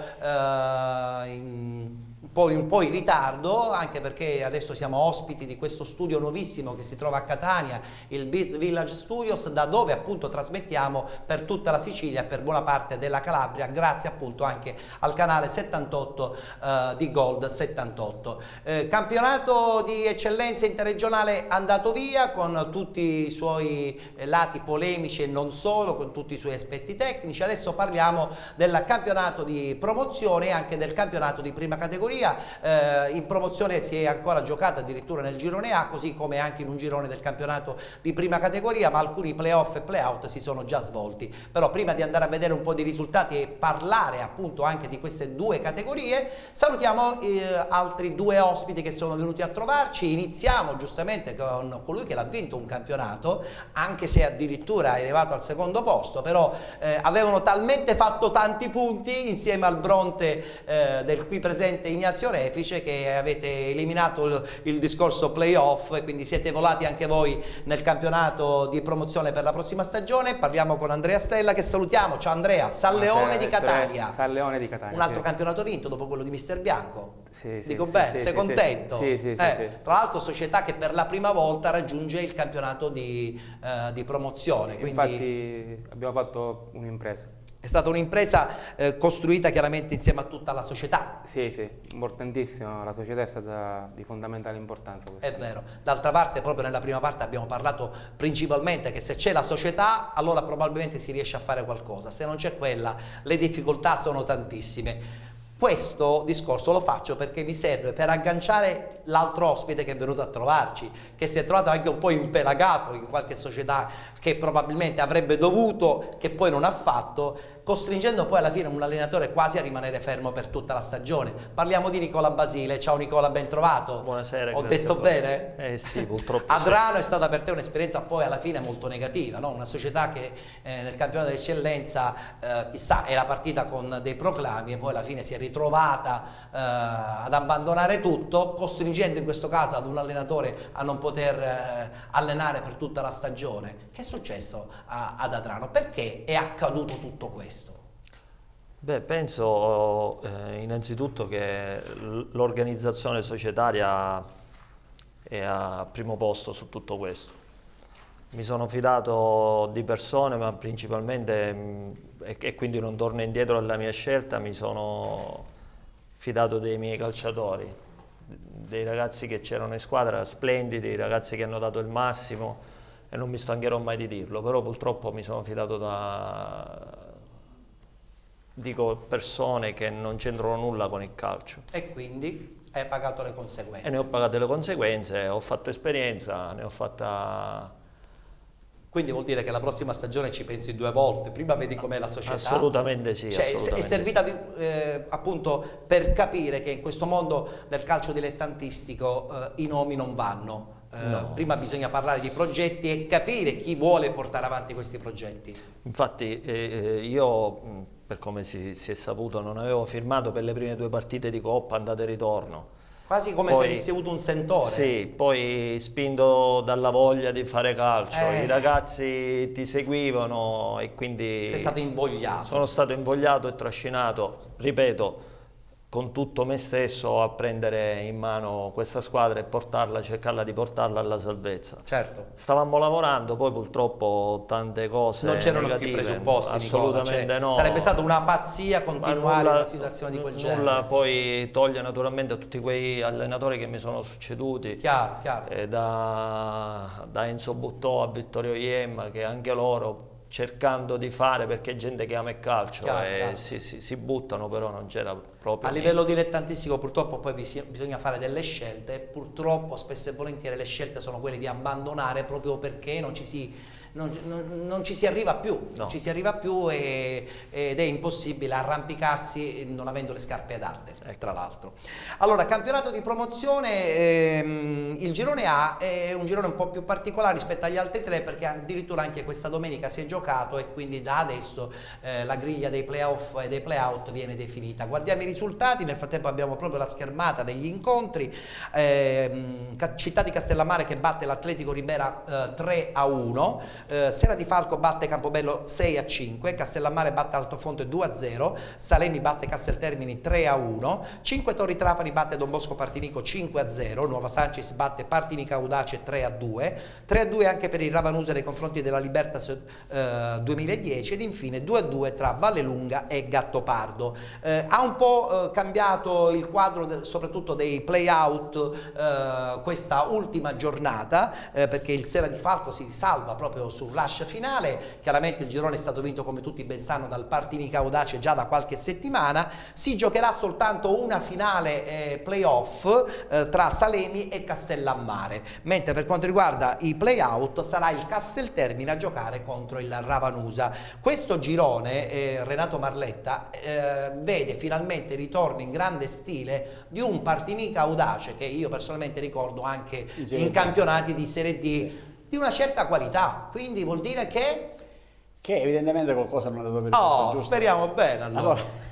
Perché se una società della Serie D va in prima categoria, evidentemente al di là dei meriti o dei meriti sportivi qualcosa ci sarà, e torniamo nella nota dolente, certo. L'aspetto societario. Partinica Audace e non trascurerei l'aspetto impiantistico, perché adesso al di là del fattore diciamo prettamente palermitano, sì. Sposterei un attimino, colgo l'occasione per fare i complimenti al nobile quartiere della San Leone, certo, dove giocherà l'anno prossimo. Adesso lo chiederemo. No, pertanto ma lui è l'allenatore, non è che è un dirigente. L'allenatore, siamo impelagati in questa situazione. Certo, perché sappiamo benissimo la situazione disastrosa dei campi. Qualche settimana fa c'era la foto di un nostro allenatore collega dell'AIAC, sì. che stava sistemando il campo di Mister Bianco, non facciamo nomi. Sì. C'è un allenatore Anche io ai tempi dell'Azzurria. Vabbè, dai, tutti noi allenatori abbiamo segnato il campo, dai. Però c'è da dire, inviterei sotto questo aspetto la prossima amministrazione catanese a rivedere per un attimo la situazione impiantistica catanese. Che è disastrosa. Stiamo organizzando una trasmissione solo per i campi. Tutti stanno giocando a Zializza, come se fosse praticamente il San Siro della nobile città di Catania. E invece non è così. Tutti gli altri impianti sportivi sono azzerati. È vero. Allora, adesso parliamo del girone B del campionato di promozione che si è concluso già la scorsa settimana con i verdetti finali. Abbiamo la classifica che è stata vinta poi dal Geraci con 73 punti, il Ganci con 68, a seguire la Sant'Angiolese con 53, Don Carlo Misilmeri 52, Bagheria 48 che poi alla fine è stato escluso anche dai playoff proprio perché sono più di 10 punti di distacco rispetto alla Sant'Angiolese. Mentre per quanto riguarda la zona retrocessione, Folgore Sant'Agata esclusa dopo la quarta rinuncia. La finale play-out si è svolta tra Gioiosa e Villabate. Il Gioiosa ha vinto 2-0, pertanto si salva e la prossima stagione continuerà a disputare il campionato di promozione. Mentre per quanto riguarda la semifinale play-off tra Sant'Angiolese e Don Carlo Misilmeri, la partita si è conclusa 1-1, pertanto sarà la Sant'Angiolese a giocarsi la finalissima dei play-off contro il Gangi neopromossa. E a questo punto voglio sentire appunto Ignazio Refice, perché il Ganci lo scorso anno devo dire ha fatto un campionato bellissimo in prima categoria e quest'anno sta lottando addirittura per rivincere un altro campionato. Ignazio, tu cosa ne pensi? È lontano dalla nostra realtà. Però sappiamo che il Gangi ha una tradizione. Infatti bisogna vedere, sempre là ritorniamo, sotto l'aspetto societario, che cosa hanno programmato, in quanti anni l'hanno programmato e sicuramente dietro le spalle avranno anche un budget da poter investire per poter rifare un campionato di vertice subito dopo averne vinto uno di categoria inferiore. Quindi il Gangi fra l'altro ha passati calcistici importanti. Io mi ricordo di un Gangi Bronte quando l'eccellenza ancora non c'era, il Gangi vinse quel campionato andando direttamente in Serie D. Sì. Quindi di tradizioni ne ha, bisogna capire a livello societario che cosa hanno sarà un dubbio che ci porteremo ancora per qualche settimana, perché poi appunto il Gangi adesso la prossima settimana incontrerà questa Sant'Angiolese e vedremo chi la prossima stagione disputerà il campionato di eccellenza, che non è mai un campionato facile. Però Nicola, tu che lo hai fatto, devo dire alla grande, anche col Biancavilla, è un campionato che dà comunque una grandissima visibilità e quindi il sacrificio ne vale la pena, soprattutto se si vuole promozionare un piccolo centro quale appunto eventualmente Gangi, oppure in questo caso la Sant'Angiolese, che probabilmente per la prima volta raggiunge il campionato di eccellenza. Quello sì, a noi mi ricordo ci chiamavano gli addetti ai lavori l'isola felice, perché Biancavilla era proprio nata come un gruppo, è nata, mi ricordo, in un bar l'anno della prima categoria, che poi abbiamo fatto finale playoff. E come il Ganci poi ci siamo tuffati nel campionato di promozione, addirittura vincendolo nettamente con qualche giornata d'anticipo. E poi l'anno dell'eccellenza c'era stata la consacrazione, perché la prima parte l'avevamo fatta benissimo, poi per tante situazioni magari è venuto a mancare qualcosina e poi sappiamo tutti come è andata a finire, salvandoci le ultime due partite con il mio, con le mie dimissioni e poi tutto il resto viene da sé. Il Ganci, se ha la struttura e ha la società, la squadra è amalgamata, sicuramente potrebbe uscire vittoriosa da questa. La tradizione dalla sua, no? Perché sì, tra l'altro proprio in questo girone c'erano due città di Gangi, il Gangi che era neopromosso e il città di Gangi che era già nel campionato di promozione. Quindi sicuramente giocandole in casa sta finale potrebbe essere tutta a favore del Gangi. Sì. Andrea, tu invece cosa pensi? Che poi alla fine questo Geraci, tra la sorpresa generale, abbia meritatamente vinto questo girone, tenendo presente che il Gangi sino all'ultimo ha cercato di contrabbatterlo. Però io credo, e tu forse me ne puoi dare atto perché hai allenato una squadra che ha vinto il campionato grazie anche a tanto entusiasmo, l'entusiasmo del Geraci addirittura era forse superiore allo stesso Gangi, no? Cioè la componente entusiasmo, voglia di arrivare, super sacrifici diventa poi fondamentale per vincerlo anche un campionato. Diciamo, è la cosa principale, diciamo che l'entusiasmo, se manca l'entusiasmo... Tu per esperienza personale lo puoi confermare, no? Manca l'entusiasmo, diciamo, manca quasi tutto. È vero. Renato, tu Gangi lo conosci bene, no? Insomma, io ricordo un Gangi Catania. Vabbè, questo qui è storico, quando il Catania andò a Gangi per vincere il campionato di Serie D. Allenato da Busetta, dal mio amico Angelo. È vero. Sei ottimista sul fatto che questo girone, Geraci, Gangi, possa regalare la prossima stagione del campionato di eccellenza una qualità certamente non eccelsa, ma una qualità di entusiasmo?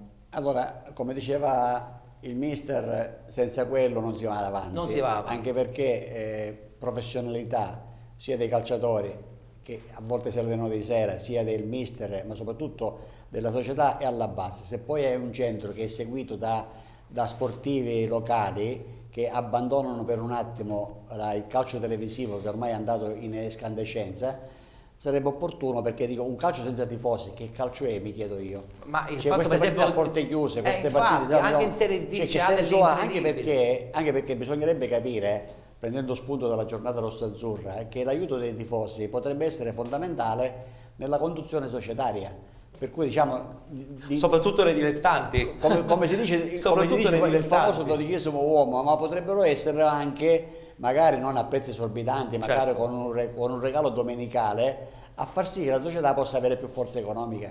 È vero, è vero. Proseguiamo, parliamo del girone C del campionato di promozione che sino all'ultima domenica ha regalato tanta intensità. Sul filo di lana la Ionica vince il girone con 73 punti, questa è la classifica finale. Termi Vigliatore con 72, il Tirrenia con 70, l'Aci Sant'Antonio con 53, Giardini Naxos 52 e poi via tutte le altre. Ed infine Sporting Trecastagni 27, Torre Grotta 25, Messina Sud 4 punti. Ionica che raggiunge il campionato di eccellenza, tra l'altro vi anticipo che già dalla prossima settimana avremo modo di vedere una bellissima clip che festeggia per la prima volta l'arrivo della Ionica nel campionato di eccellenza per la prossima stagione. Terme Vigliatore e Tirrenia che si sono scontrati nel play-off, tra poco vi do anche il risultato finale, mentre per quanto riguarda Sporting Trecastagni Torre Grotta vi anticipo subito il risultato di 2-2, pertanto lo Sporting Trecastagni salva la stagione, rimarrà anche il prossimo anno nel campionato di promozione. Chi invece vince il play-off finale, il Terme Vigliatore 1-0 nei confronti della Tirrenia Calcio. Apro una parentesi, come al solito ogni domenica all'interno di Penalty, sul calcio messinese, perché merita secondo me un plauso particolare, in quanto Messina è presente in un girone di promozione palermitano, ha tutto un suo girone molto messinese e ha anche alcune squadre nel catanese. Renato, praticamente ce le ritroviamo ovunque, a Messina il calcio è qualcosa di serio. Nonostante gli impianti sono a titolo zero. A titolo zero, è vero. Allora, intanto permettimi di fare i complimenti al mister Moschella, è vero, che è un grande amico mio, perché ho visto giocare la sua squadra a Mascalucia. Bella squadra, veramente. Dove una parola per il città di Mascalucia, che è una società che è veramente un fiore all'occhiello per il nostro Interland. Costa ha fatto un anche perché segue con attenzione il settore giovanile, che è diciamo un punto cardine di tutte le società. Naturalmente suona strano questo calcio messinese alla ribalta in tutti i gironi. Ma perché?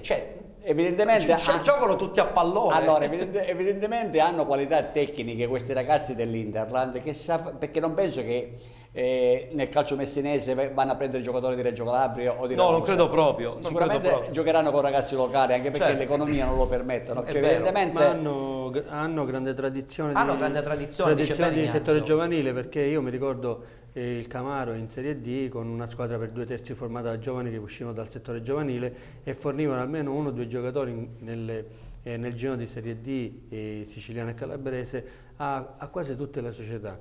E a questo mi ricollego un attimo a quello che avevo detto prima sulla città di Messina. Io credo che loro faranno un discorso di prima squadra come Messina, società storica, e tutto il settore giovanile invece ricadrà sotto la legge del città di Messina, che curerà tutto il settore giovanile. Ma questa è una tua idea oppure le voci che ti sono arrivate sono già certe? No, sì, è una mia idea. D'altra parte, insomma, il materiale tra virgolette umano non mancherà. E quindi non c'è da Scusami, stupirsi. tieni conto di una cosa importante, hanno un direttore sportivo, Angelo Alessandro, al di là dell'amicizia che ci lega ormai da tanti anni, capito, che è uno che ha fatto calcio ad ottimi livelli. E quindi? Quando io facevo l'osservatore del Messina in Serie B, cioè immagino un pochettino, dico, che struttura societaria possono avere. È vero. E come dicevo giustamente Ignazio, partiamo da una base societaria di settore giovanile importante. Il Camaro è stata una tradizione per tantissimi anni. È vero. Anzi, volevo fare un saluto al presidente Benito Chiofalo, ottantenne.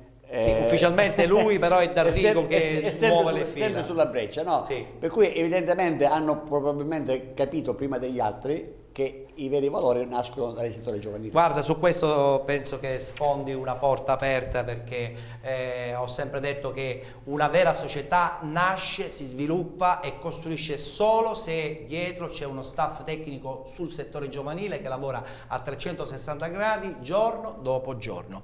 Parliamo adesso del girone D del campionato di promozione. Marina di Ragusa che ha stravinto già con parecchie settimane di anticipo questo girone, Santa Croce 67, Mister Bianco 66, poi a seguire Floridia 55, Sporting Priolo 50, mentre per quanto riguarda la zona retrocessione, Rinascita Nitina che saluta il campionato di promozione con il suo ultimo posto a 12 punti e soprattutto Megara Augusta Motta Santa Anastasia che si sono scontrati oggi pomeriggio per la finale play out. È andata male per la squadra catanese del Motta che ha perso 2-1, quindi c'è un ritorno mesto al campionato di prima categoria, con la speranza che il presidente Patti la prossima stagione riesca sicuramente con la sua determinazione a riportare in alto il calcio a Motta. Il Megara che insomma con una stagione travagliata, vincendo questa partita salva la stagione, quindi un augurio e un in bocca al lupo anche a tutta Augusta. E mentre per quanto riguarda il playoff, notizia importante: Santa Croce batte Mister Bianco 1-0, quindi a questo punto adesso mi faccio un giro anche con tutti gli ospiti. Finisce il sogno del Mister Bianco. Il sogno del Mister Bianco che sino all'ultimo ha cercato di raggiungere questa sospirata eccellenza, però attenzione, se l'anno scorso ci sono stati 11 ripescaggi, credo che la prossima stagione potremo anche stabilire un nuovo record. Non è detto, anche perché hanno una società sana, sì, questo sia dal punto di vista strutturale sia dal punto di vista economico, è formata da gente competente, per cui diciamo l'augurio che nei ripescaggi la federazione tenga conto anche di queste situazioni. Che sono delle cose importantissime, perché sennò poi dopo si rischia di portare in categorie superiori squadre che sicuramente non hanno i requisiti minimi. Voglio sentire il parterre dei nostri ospiti. Andrea, Mister Bianco che ha veramente forse chiuso un ciclo con questa non sospirata promozione? No, secondo me no, perché si parla comunque di una società, come diceva Marletta, società sanissima, è una società che comunque anche il settore giovanile sta andando benissimo, da quello che so, e poi tra parentesi parliamo di una neopromossa e perciò ha fatto un grandissimo campionato e anche giocandosi l'ultima partita in questo modo ha fatto un grande campionato secondo me. Quindi comunque è una stagione da incorniciare. Soli complimenti. È una stagione da incorniciare. Nicola, piazza Santa Croce che sicuramente è una piazza importante, perché abbiamo detto quanto il calcio ragusano stia soffrendo. Certo, il Marina probabilmente in questo momento è un'isola felice, società, gruppo, giocatori, allenatore emergente. Però questo Santa Croce già lo scorso anno aveva fatto capire che ha voglia di fare l'eccellenza.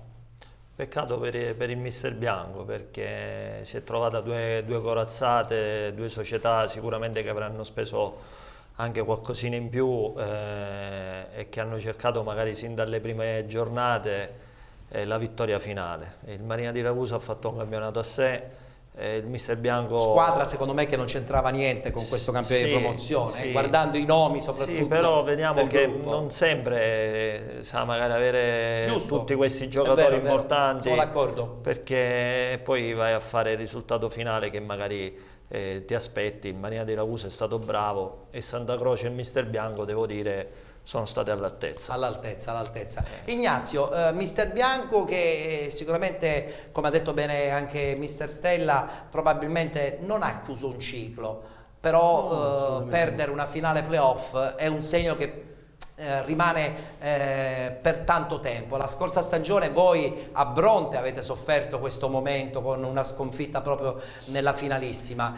Avete avuto la forza di ricominciare. Dai un suggerimento a questo punto allora agli amici di mister Bianco. Di finale playoff ne abbiamo perse 2 di fila. Io mi faccio riferimento a quello della scorsa stagione. E quindi questo non significa niente, cioè nulla toglie al campionato splendido che hanno disputato. Non devono pensare al fatto che hanno perso la finale playoff, ma devono pensare a tutta la stagione che hanno disputato. È stata secondo me una ottima stagione, una neopromossa che arriva a giocarsi l'eccellenza, solo da applaudire e niente più.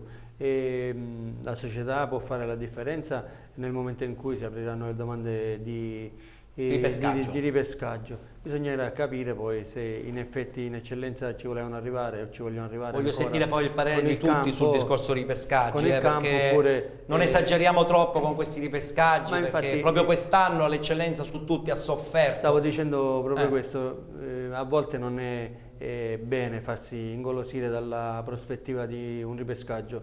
Noi in estate siamo stati fino all'ultimo corteggiati a fare la presentazione. Avete fatto bene a vincerlo sul campo, invece abbiamo scelto nuovamente di disputare la prima categoria. Avete fatto bene, complimenti. Parliamo di prima categoria, perché insomma qui oggi noi ospitiamo 2 società, Ciclope Bronte e San Leone Catania, che il campionato addirittura nello stesso girone lo hanno vinto contemporaneamente, il Bronte classificandosi al primo posto e la San Leone al secondo posto, ma tantissimi punti di distacco dalla terza in classifica hanno permesso alla squadra catanese di raggiungere direttamente la sospirata promozione. La classifica del campionato di prima categoria, il girone A, eccola qui, con il Borgonovo con 48 punti, Balestrate 44, Città di San Vito Lo Capo 43, 39 per il Gibellina, Fulgatore 35, e sono queste le ultime 4 squadre che si sono date battaglia oggi pomeriggio per i playoff, mentre per quanto riguarda i playout, Calcio Rangers 14, Strasatti 12, mentre retrocessa la Virtus Lampedusa. Ho qua il tabellino: San Vito Lo Capo batte Gibellina 1-0, Balestrate batte Fulgatore 1-0, pertanto San Vito Lo Capo giocherà la finale contro il Balestrate, e lì insomma tutto Trapani si stringe intorno a queste 2 realtà locali di enorme qualità. Per quanto riguarda invece i playout, Calcio Rangers Strasatti, la partita si è conclusa, ma io non ho in questo momento il risultato finale, spero di averlo prima della conclusione della nostra trasmissione. Andiamo avanti, adesso parliamo del girone B. Anche in questo caso un girone B che ha visto l'Albatros primeggiare già abbondantemente prima della fine della stagione regolare. Albatros che vince con 62 punti il girone. Le 3 squadre che vanno ai playoff sono Oratorio, San Ciro e Giorgio con 58 punti, Sant'Anna con 49, Real Campofelice con 43, mentre per quanto riguarda la zona retrocessione, Rocca Palumba ha giocato il playout contro il Belmonte Mezzagno. Il risultato: Sant'Anna batte Real Campofelice 2-1, pertanto il Sant'Anna giocherà la finalissima con l'Oratorio, San Ciro e Giacomo la prossima settimana. Per quanto riguarda i playout, in questo caso Rocca Palumba batte Belmonte 3-1, pertanto il Rocca Palumba si salva e la prossima stagione giocherà ancora nel campionato di prima categoria. Proseguiamo, parliamo adesso del girone C del campionato di prima categoria. Si è disputata l'ultima giornata e così è stata definita anche la griglia praticamente dei playoff e dei playout. Questo è il tabellino: Futura batte San Fratello 4-3, Orlandina batte Due Torri 4-2, Terranovese batte Castelluccese 3-2, Pettineo 3S Brolo 6-6, ma io prenderei con le pinze questo risultato campionato, permettetemi. Acquedolci batte Sant'Ambrogio 3-0, San Basilio batte Rocca di Caprileone 3-1 ed infine Sfarandina batte Umbertina 2-1. A questo punto l'Acquedolci raggiunge il campionato di promozione la prossima stagione, vince la classifica di questo girone con 58 punti, a 56 punti abbiamo la Torrenovese, a 49 abbiamo il Rocca di Caprileone che giocherà la semifinale playoff con la Castelluccese che invece è arrivata a 46 punti. Chiaramente la Torrenovese giocherà la settimana prossima con la vincente appunto tra Rocca di Caprileone e Castelluccese. Per quanto riguarda i play-out sottolineiamo l'Orlandina che è retrocessa e l'incontro prossimo dovrebbe essere fra Sant'Ambrogio e Futura. Per quanto riguarda i play-out siamo dentro tanti risultati, ma essendo una televisione regionale e un programma regionale è giusto comunque comunicarli, Renato, no? Perché poi alla fine tutti hanno il piacere di sentire la propria squadra all'interno di una trasmissione. Ho fatto calcio da qualche giorno, sentire Termitana, Orlandina, retrocesse. Hai detto bene, spiazzano questa cosa. Veramente c'è tanta amarezza perché qualche anno fa facevano la Serie D a buoni livelli. Sì. Purtroppo il calcio è cambiato notevolmente. È vero. E bisogna comunque prenderne atto. Bisogna prenderne atto. Termitana soprattutto, insomma, la Serie D a grandissimi livelli, più di 30 anni fa direi anche, per essere più giusti. Girone D voglio andare di fretta, anche perché poi voglio parlare soprattutto di questo girone intenso tra Ciclope, Bronte e naturalmente anche la San Leone. Girone D, Virtus Milazzo che vince la classifica con 61 punti, Milazzo Academy con 60 ed infine Aquila con 59 e Nuova Azzurra con 52. Sono queste le due squadre che hanno dato vita alla semifinale playoff che si è conclusa con la vittoria, anzi no, è finita in parità, Aquila Nuova Azzurra 2-2, pertanto l'Aquila giocherà la finale playoff con il Milazzo Academy. Per quanto riguarda la zona retrocessione, Monforte San Giorgio con 23 punti, Furnari con 20, l'Orsa con 7 punti già retrocessa matematicamente. La finale play-out tra Monteforte San Giorgio e Furnari si è conclusa con la vittoria del Furnari per 3-1 che quindi salva la stagione e la prossima annata giocherà ancora in prima categoria. Una battuta veloce, iniziamo con Andrea. Milazzo è ritornato di nuovo alla grande, certo è ripartito da categorie inferiori, è ripartito dalla prima categoria, due squadre addirittura, la Virtus e l'Academy, anche se l'Academy lega molto al discorso del settore giovanile, però fa piacere vedere giustamente il Milazzo vincere un campionato seppur limitativo e non ce ne voglia chi lo ha vinto, di prima categoria. Un blasone così forte, sprofondato così in basso è veramente brutta. Infatti è una cosa inspiegabile, certe volte queste cose sono cose anche inspiegabili, perché comunque parliamo di una piazza importante, ha fatto calcio a livello importantissimo, perciò sicuramente fa piacere che ha vinto il campionato.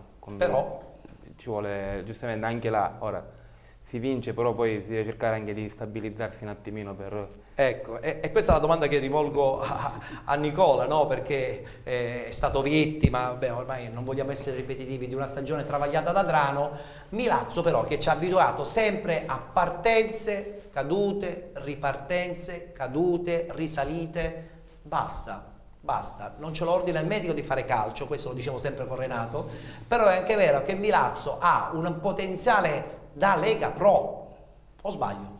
Sì, io ho avuto la fortuna l'anno scorso di andare a Milazzo e di giocare contro il Milazzo, secondo me era una delle squadre più attrezzate per la vittoria finale e quindi magari è stato troppo dispendioso. Io a questo punto spero e mi auguro che il Biancavilla riesca a testa alta dopo questa sconfitta, dopo queste grosse energie che ha speso l'avvocato Furnari e tutta la società, e mi auguro che non finisca il calcio a Biancavilla, perché da primo tifoso, gliel'ho detto al presidente, mi auguro che il Biancavilla abbia tutte le carte in regola e le intenzioni di continuare a Hai lasciato il cuore a Biancavilla, le tue parole mi fanno capire che ci hai lasciato il cuore. Assolutamente sì, anche perché è una parentesi troppo importante anche per la tua carriera, certo. Sì, ma io oggi sono stato a vederla la partita Scordia-Biancavilla e naturalmente la gente che mi conosce mi chiedeva com'era il rapporto con la dirigenza, se magari che fosse è stato sempre ottimo. Assolutamente infatti. sì, ed è rimasta un'amicizia con tutti i componenti societari. Il Milazzo è venuto a mancare perché magari aveva fatto una grossa spesa l'anno prima e poi avevano contattato un allenatore catanese, Pidatella, addirittura stavano facendo la squadra. È vero, c'è il progetto, e poi alla Marletta, fine, ecco, il direttore Marletta ed era anche Simona Marletta andata là. Però meno male che non si sono avventurati, perché poi dopo hanno ricominciato il tutto dalla prima categoria. La fortuna di mister Pidatella è stata forse anche questa, perché poi gli hanno affidato una piazza fortuna per gli allenatori è stata sempre fondamentale. Sì. Proseguiamo, adesso parliamo del girone del campionato di prima categoria. Sporting Taormina che ha vinto il suo girone con 64 punti e poi per quanto riguarda i playoff, Aci San Filippo che giocherà la finalissima e la giocherà contro il Valdinisi che ha battuto l'Aci Catena per 4-1, quindi domenica prossima la finale sarà tra Aci San Filippo e Valdinisi. Per quanto riguarda invece il discorso play-out, il Pisano ha battuto per 1-0 il Pompei, quindi salva la stagione e la prossima annata giocherà ancora nel campionato di prima categoria. Essendo comunque un girone molto vicino alla realtà catanese, mi faccio una bella passerella con i nostri ospiti, 30 secondi per capire bene questo girone dove ancora una volta una società che è caduta adesso ritorna, che è lo Sporting Taormina. Allora, nel calcio come nella vita, sì, chi cade ha il dovere di rialzarsi, sì, anche da solo. Però è anche vero che dovrebbe mantenere, sapendo che poi ricade di nuovo. Appare strano che l'anno prima il presidente voleva abbandonare tutto e poi ricomincia dalla prima. No, scende di categoria per rivincere il campionato. Infatti sono delle situazioni apparentemente strane perché noi non sappiamo. Questo è il calcio. Non lo viviamo dall'interno, però vincere fa sempre piacere. Fa sempre piacere, è vero. Dispiace per la cicatena del mio amico. Pazienza, certamente. Ponticello. Soltanto un risultato su 3, quindi era sicuramente perché, molto scusami, problematico. Probabilmente la cicatena ha avuto qualche problema al campo, perché le ultime partite credo che le abbia giocate a Chiarisa, per cui si è innescato un meccanismo piuttosto strano. Settimana scorsa il presidente insomma era molto amareggiato, era nato anche qualche piccolo problema con il gruppo dei tifosi, sicuramente avremo modo di approfondire ancora più nei dettagli. Comunque io sono dell'idea che comunque il presidente Ponticello, anche se non ha mai vinto i playoff, la squadra gliel'ha portata. Tra l'altro la Cicatena ha delle tradizioni importanti, ai tempi del presidente Strano dove facevo il direttore eravamo diciamo, in squadra competitiva. Andrea, Aci San Filippo che farà questa finalissima col Valdinisi, Aci San Filippo che comunque è arrivato con 60 punti al secondo posto, potenzialmente 9 punti di distacco col Valdinisi, sembrerebbe la squadra che a questo punto può dire la sua nella finale. Sì, sicuramente sì, anche perché erano nella nostra stessa situazione fino a una partita alla fine.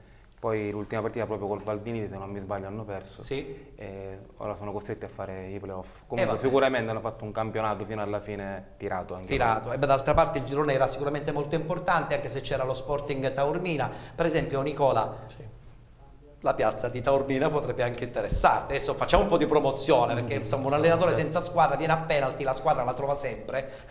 Ti porto fortuna. Non ce ne voglia chiaramente l'allenatore dello Sporting Taormina, infatti che ha vinto il campionato, ci mancherebbe, adesso noi ci scherziamo su. Però chi è che non vorrebbe avere una piazza come Taormina, Nicola?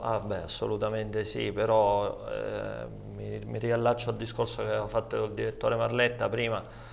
Il Taormina dice non si iscrive al campionato, poi decide di retrocedere e di rivincere, perché quella è una piazza che merita sicuramente l'eccellenza.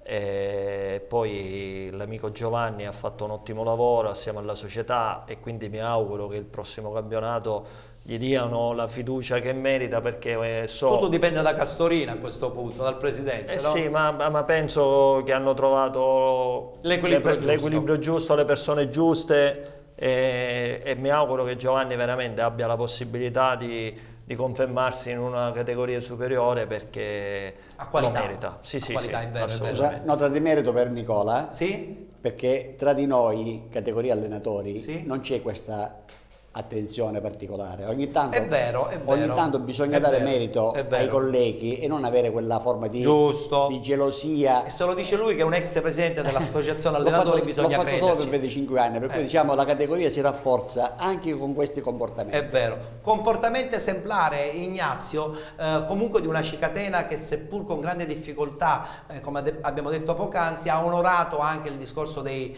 playoff. Certo, poi alla fine i valori in campo fanno anche la differenza. Valdinisi che va a giocarsi una finale che, come ha detto Andrea, sicuramente parte con i pronostici a favore, ma una finale playoff è sempre importante.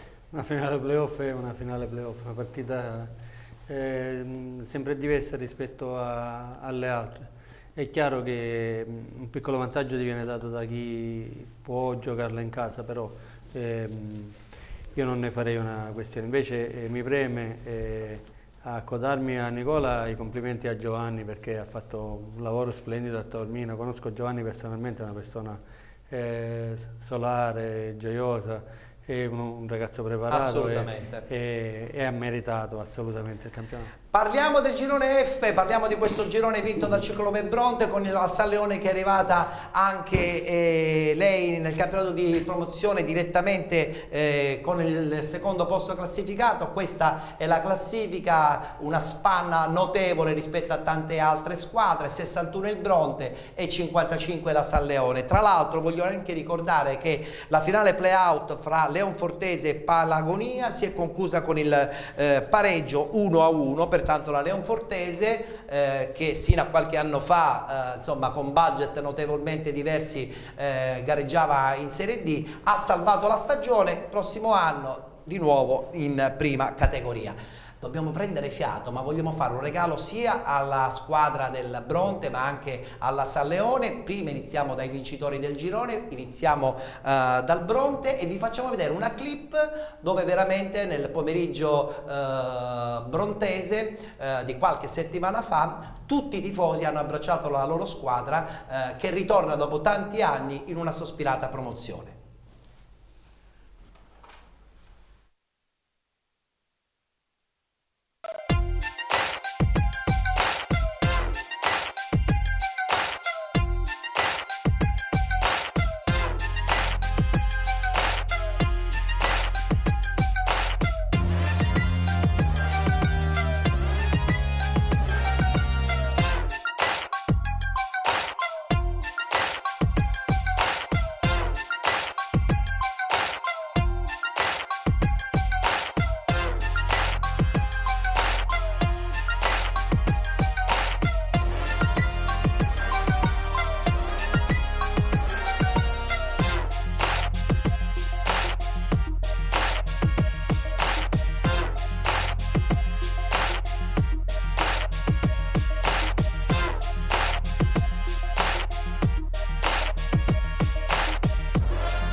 Oggi è il momento, è il giorno di festeggiare, di dire grazie veramente di cuore a tutta la gente che oggi è venuta a sostenerci, è venuta a vederci.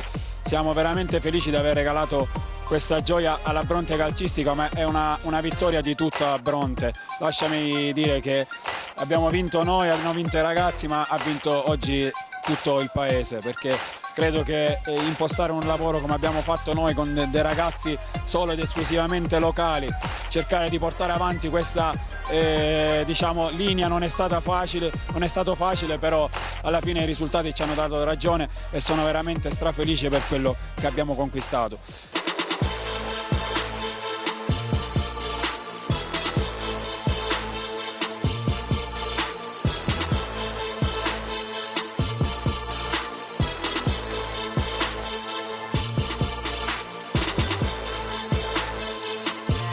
Questo è un lavoro che è partito molti anni fa, un bel po' di anni fa, è stata rifondata questa società che non esisteva, è partita dalla terza categoria con Riccardo Saitta, che ha voluto fortemente una prima squadra Bronte, l'ha portata fino alla prima categoria, poi c'è stato un cambio di guida tecnica e un avvicendamento tra Riccardo ed io, e poi ancora un ulteriore avvicendamento con l'arrivo in prima squadra di Gianluca Catania come allenatore, con il quale ho avuto il piacere di collaborare in questi 2 anni.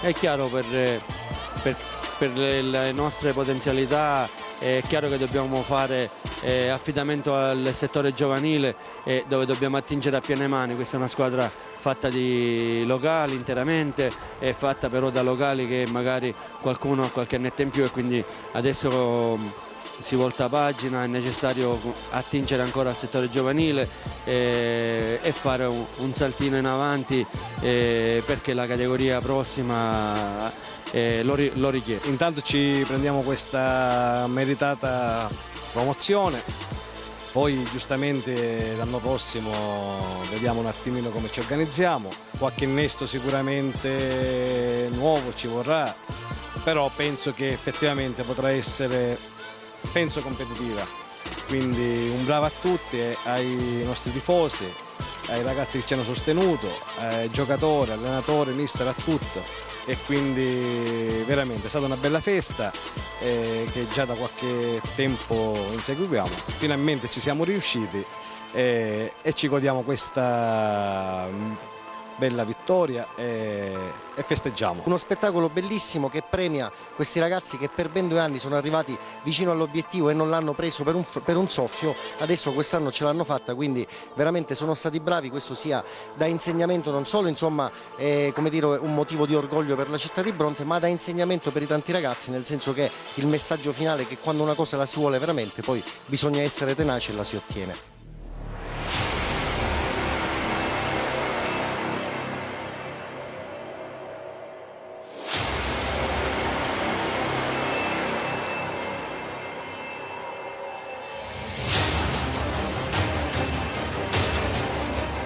Tante difficoltà, perché sappiamo che questa è una società che si fonda sul gruppo di ragazzi brontesi. Lo dissi a un'intervista contro il San Leone, e tutti i ragazzi di Bronte. Meno male, come hai detto tu, poi l'apporto di Luca Marullo, perché veramente sarebbe stata veramente dura. E ce l'abbiamo fatta tra mille difficoltà. Non è mai facile vincere un campionato, soprattutto in prima categoria, perché davvero si gioca poco a calcio, c'è solo un arbitro. Speriamo ora, dopo la promozione, di mantenerci su questa categoria, che credo che sia la categoria più consona a questo paese.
Sono bravissimi tutti, complimenti e in bocca al lupo.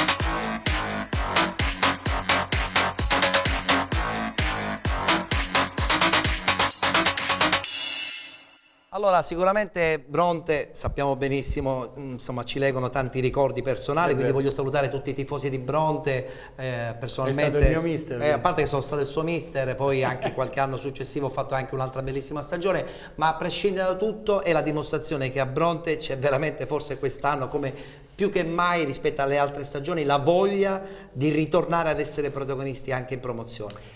Io credo che noi siamo andati in promozione forse nel momento in cui dovevamo andare in promozione. Non eravamo pronti 2 anni fa quando abbiamo perso la finale playoff con il Giardini.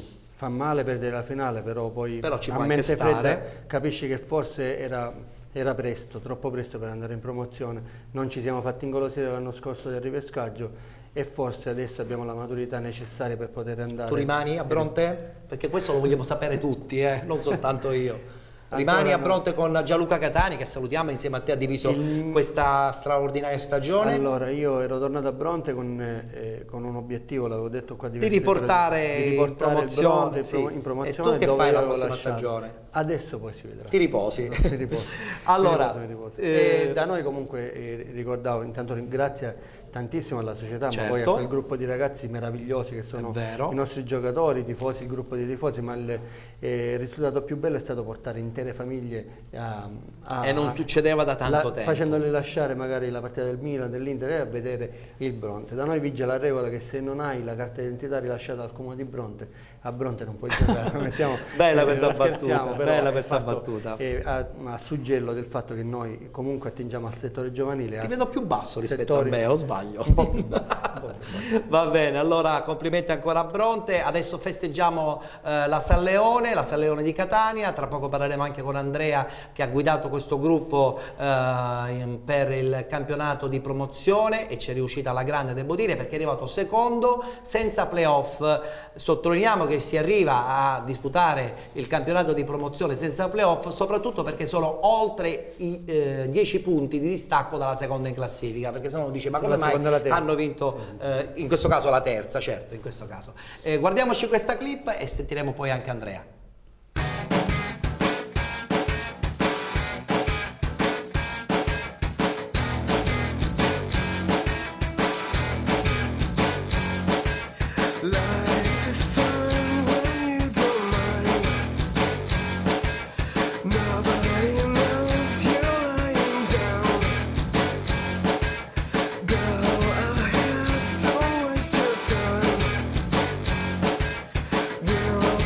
Fake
È chiaro che insomma un plauso va a tutta la dirigenza del San Leone Catania, in primis il presidente Giovanni Trovato, poi i dirigenti Ferlito, Anfuso e tanti altri, anzi colgo l'occasione per dare modo ad Andrea di ricordare tutto il gruppo dirigenziale che credo abbia regalato un sogno a un quartiere di Catania.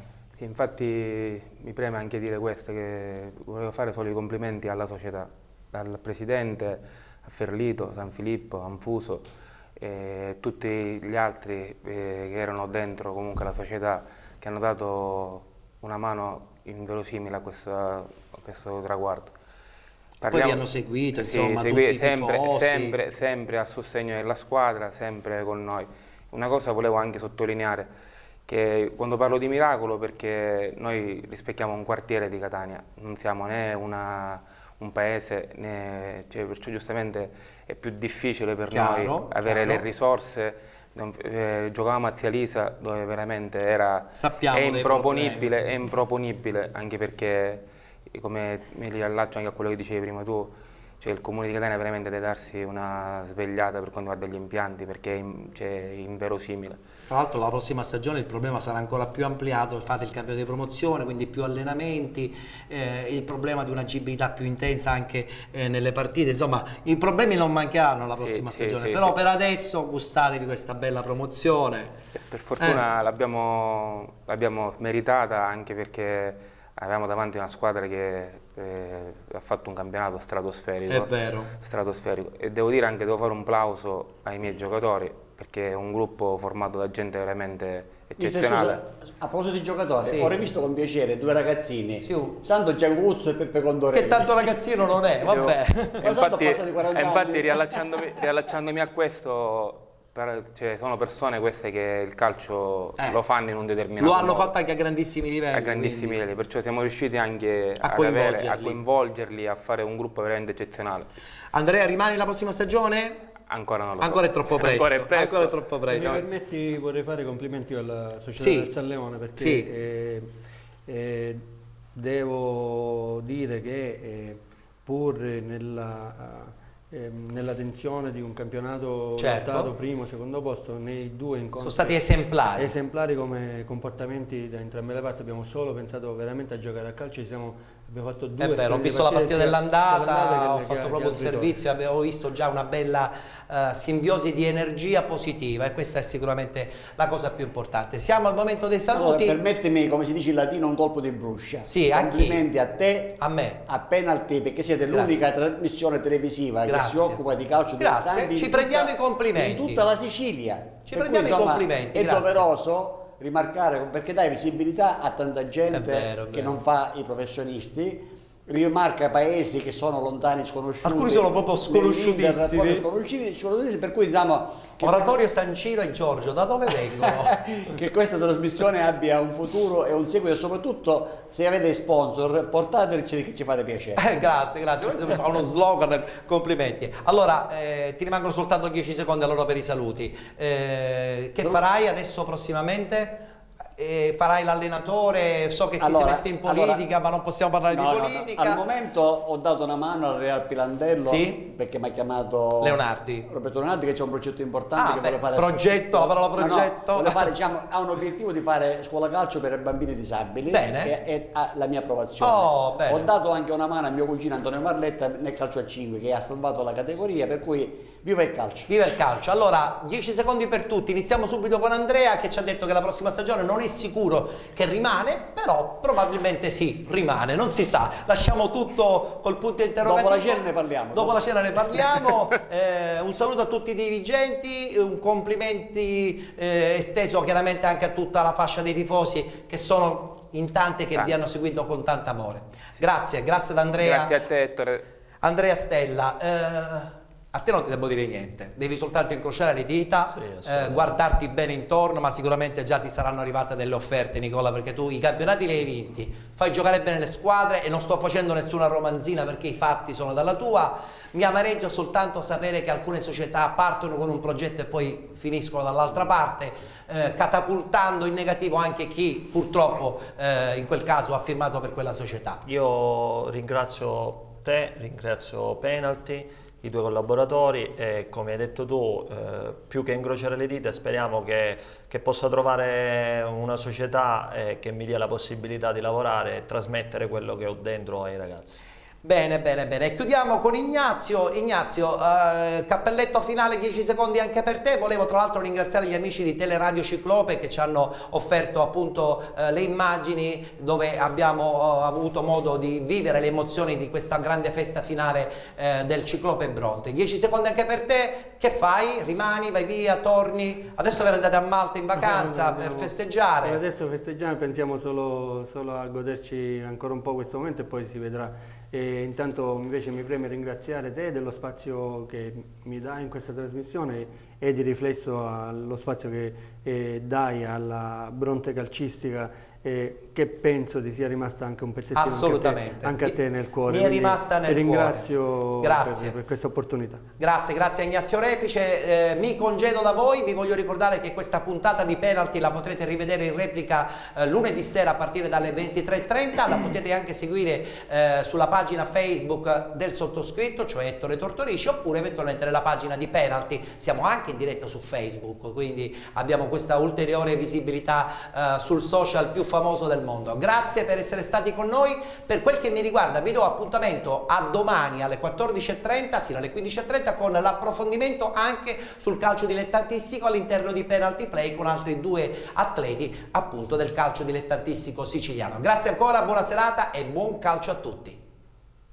Mamma mi chiama che devo studiare, prima il dovere, dopo il piacere, il capo mi chiama, devo lavorare, se no che arriva la fine del mese. Tu non dirmi come va, siamo ancora in strada a giocare a calcio, tu non dirmi come va, siamo ancora in strada a giocare a calcio, tu non dirmi come va, siamo ancora in strada a giocare a calcio, tu non dirmi come va, siamo ancora in strada a giocare a calcio. In ogni zona, in ogni posto, dalla strada fino al parchetto, sull'asfalto, nella piazza, in stazione o nel campetto, senza farla mai cadere, al volo, al mare, sulla sabbia, il torello alla tedesca, oppure dentro questa gabbia. Nessuno lo diceva, sono un campione, in mezzo alla via con in mano il pallone, giocavo proprio sotto questo palazzone, inventavo la porta con zaino e borsone. Vai dai come un trick, un asso da avere, un tunnel, un passo sugli altri.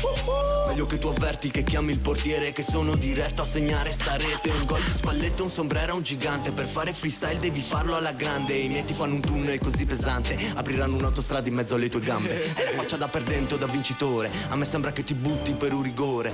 La prima scivolata chiami il dottore, tra i calciatori brutti e la tua stagione. Tu vuoi fare calcio tennis, palleggiare? Questo fa il pagliaccio e dopo cade. Ha chiamato così tante volte il fallo, gli regaleranno un cellulare. Vedo che gira, sento che gira, la palla che gira, la palla che gira. Vedo che gira, sento che gira, la palla che gira, la palla che gira. Vedo che gira, sento che gira, la palla che gira, la palla che gira, la palla che gira.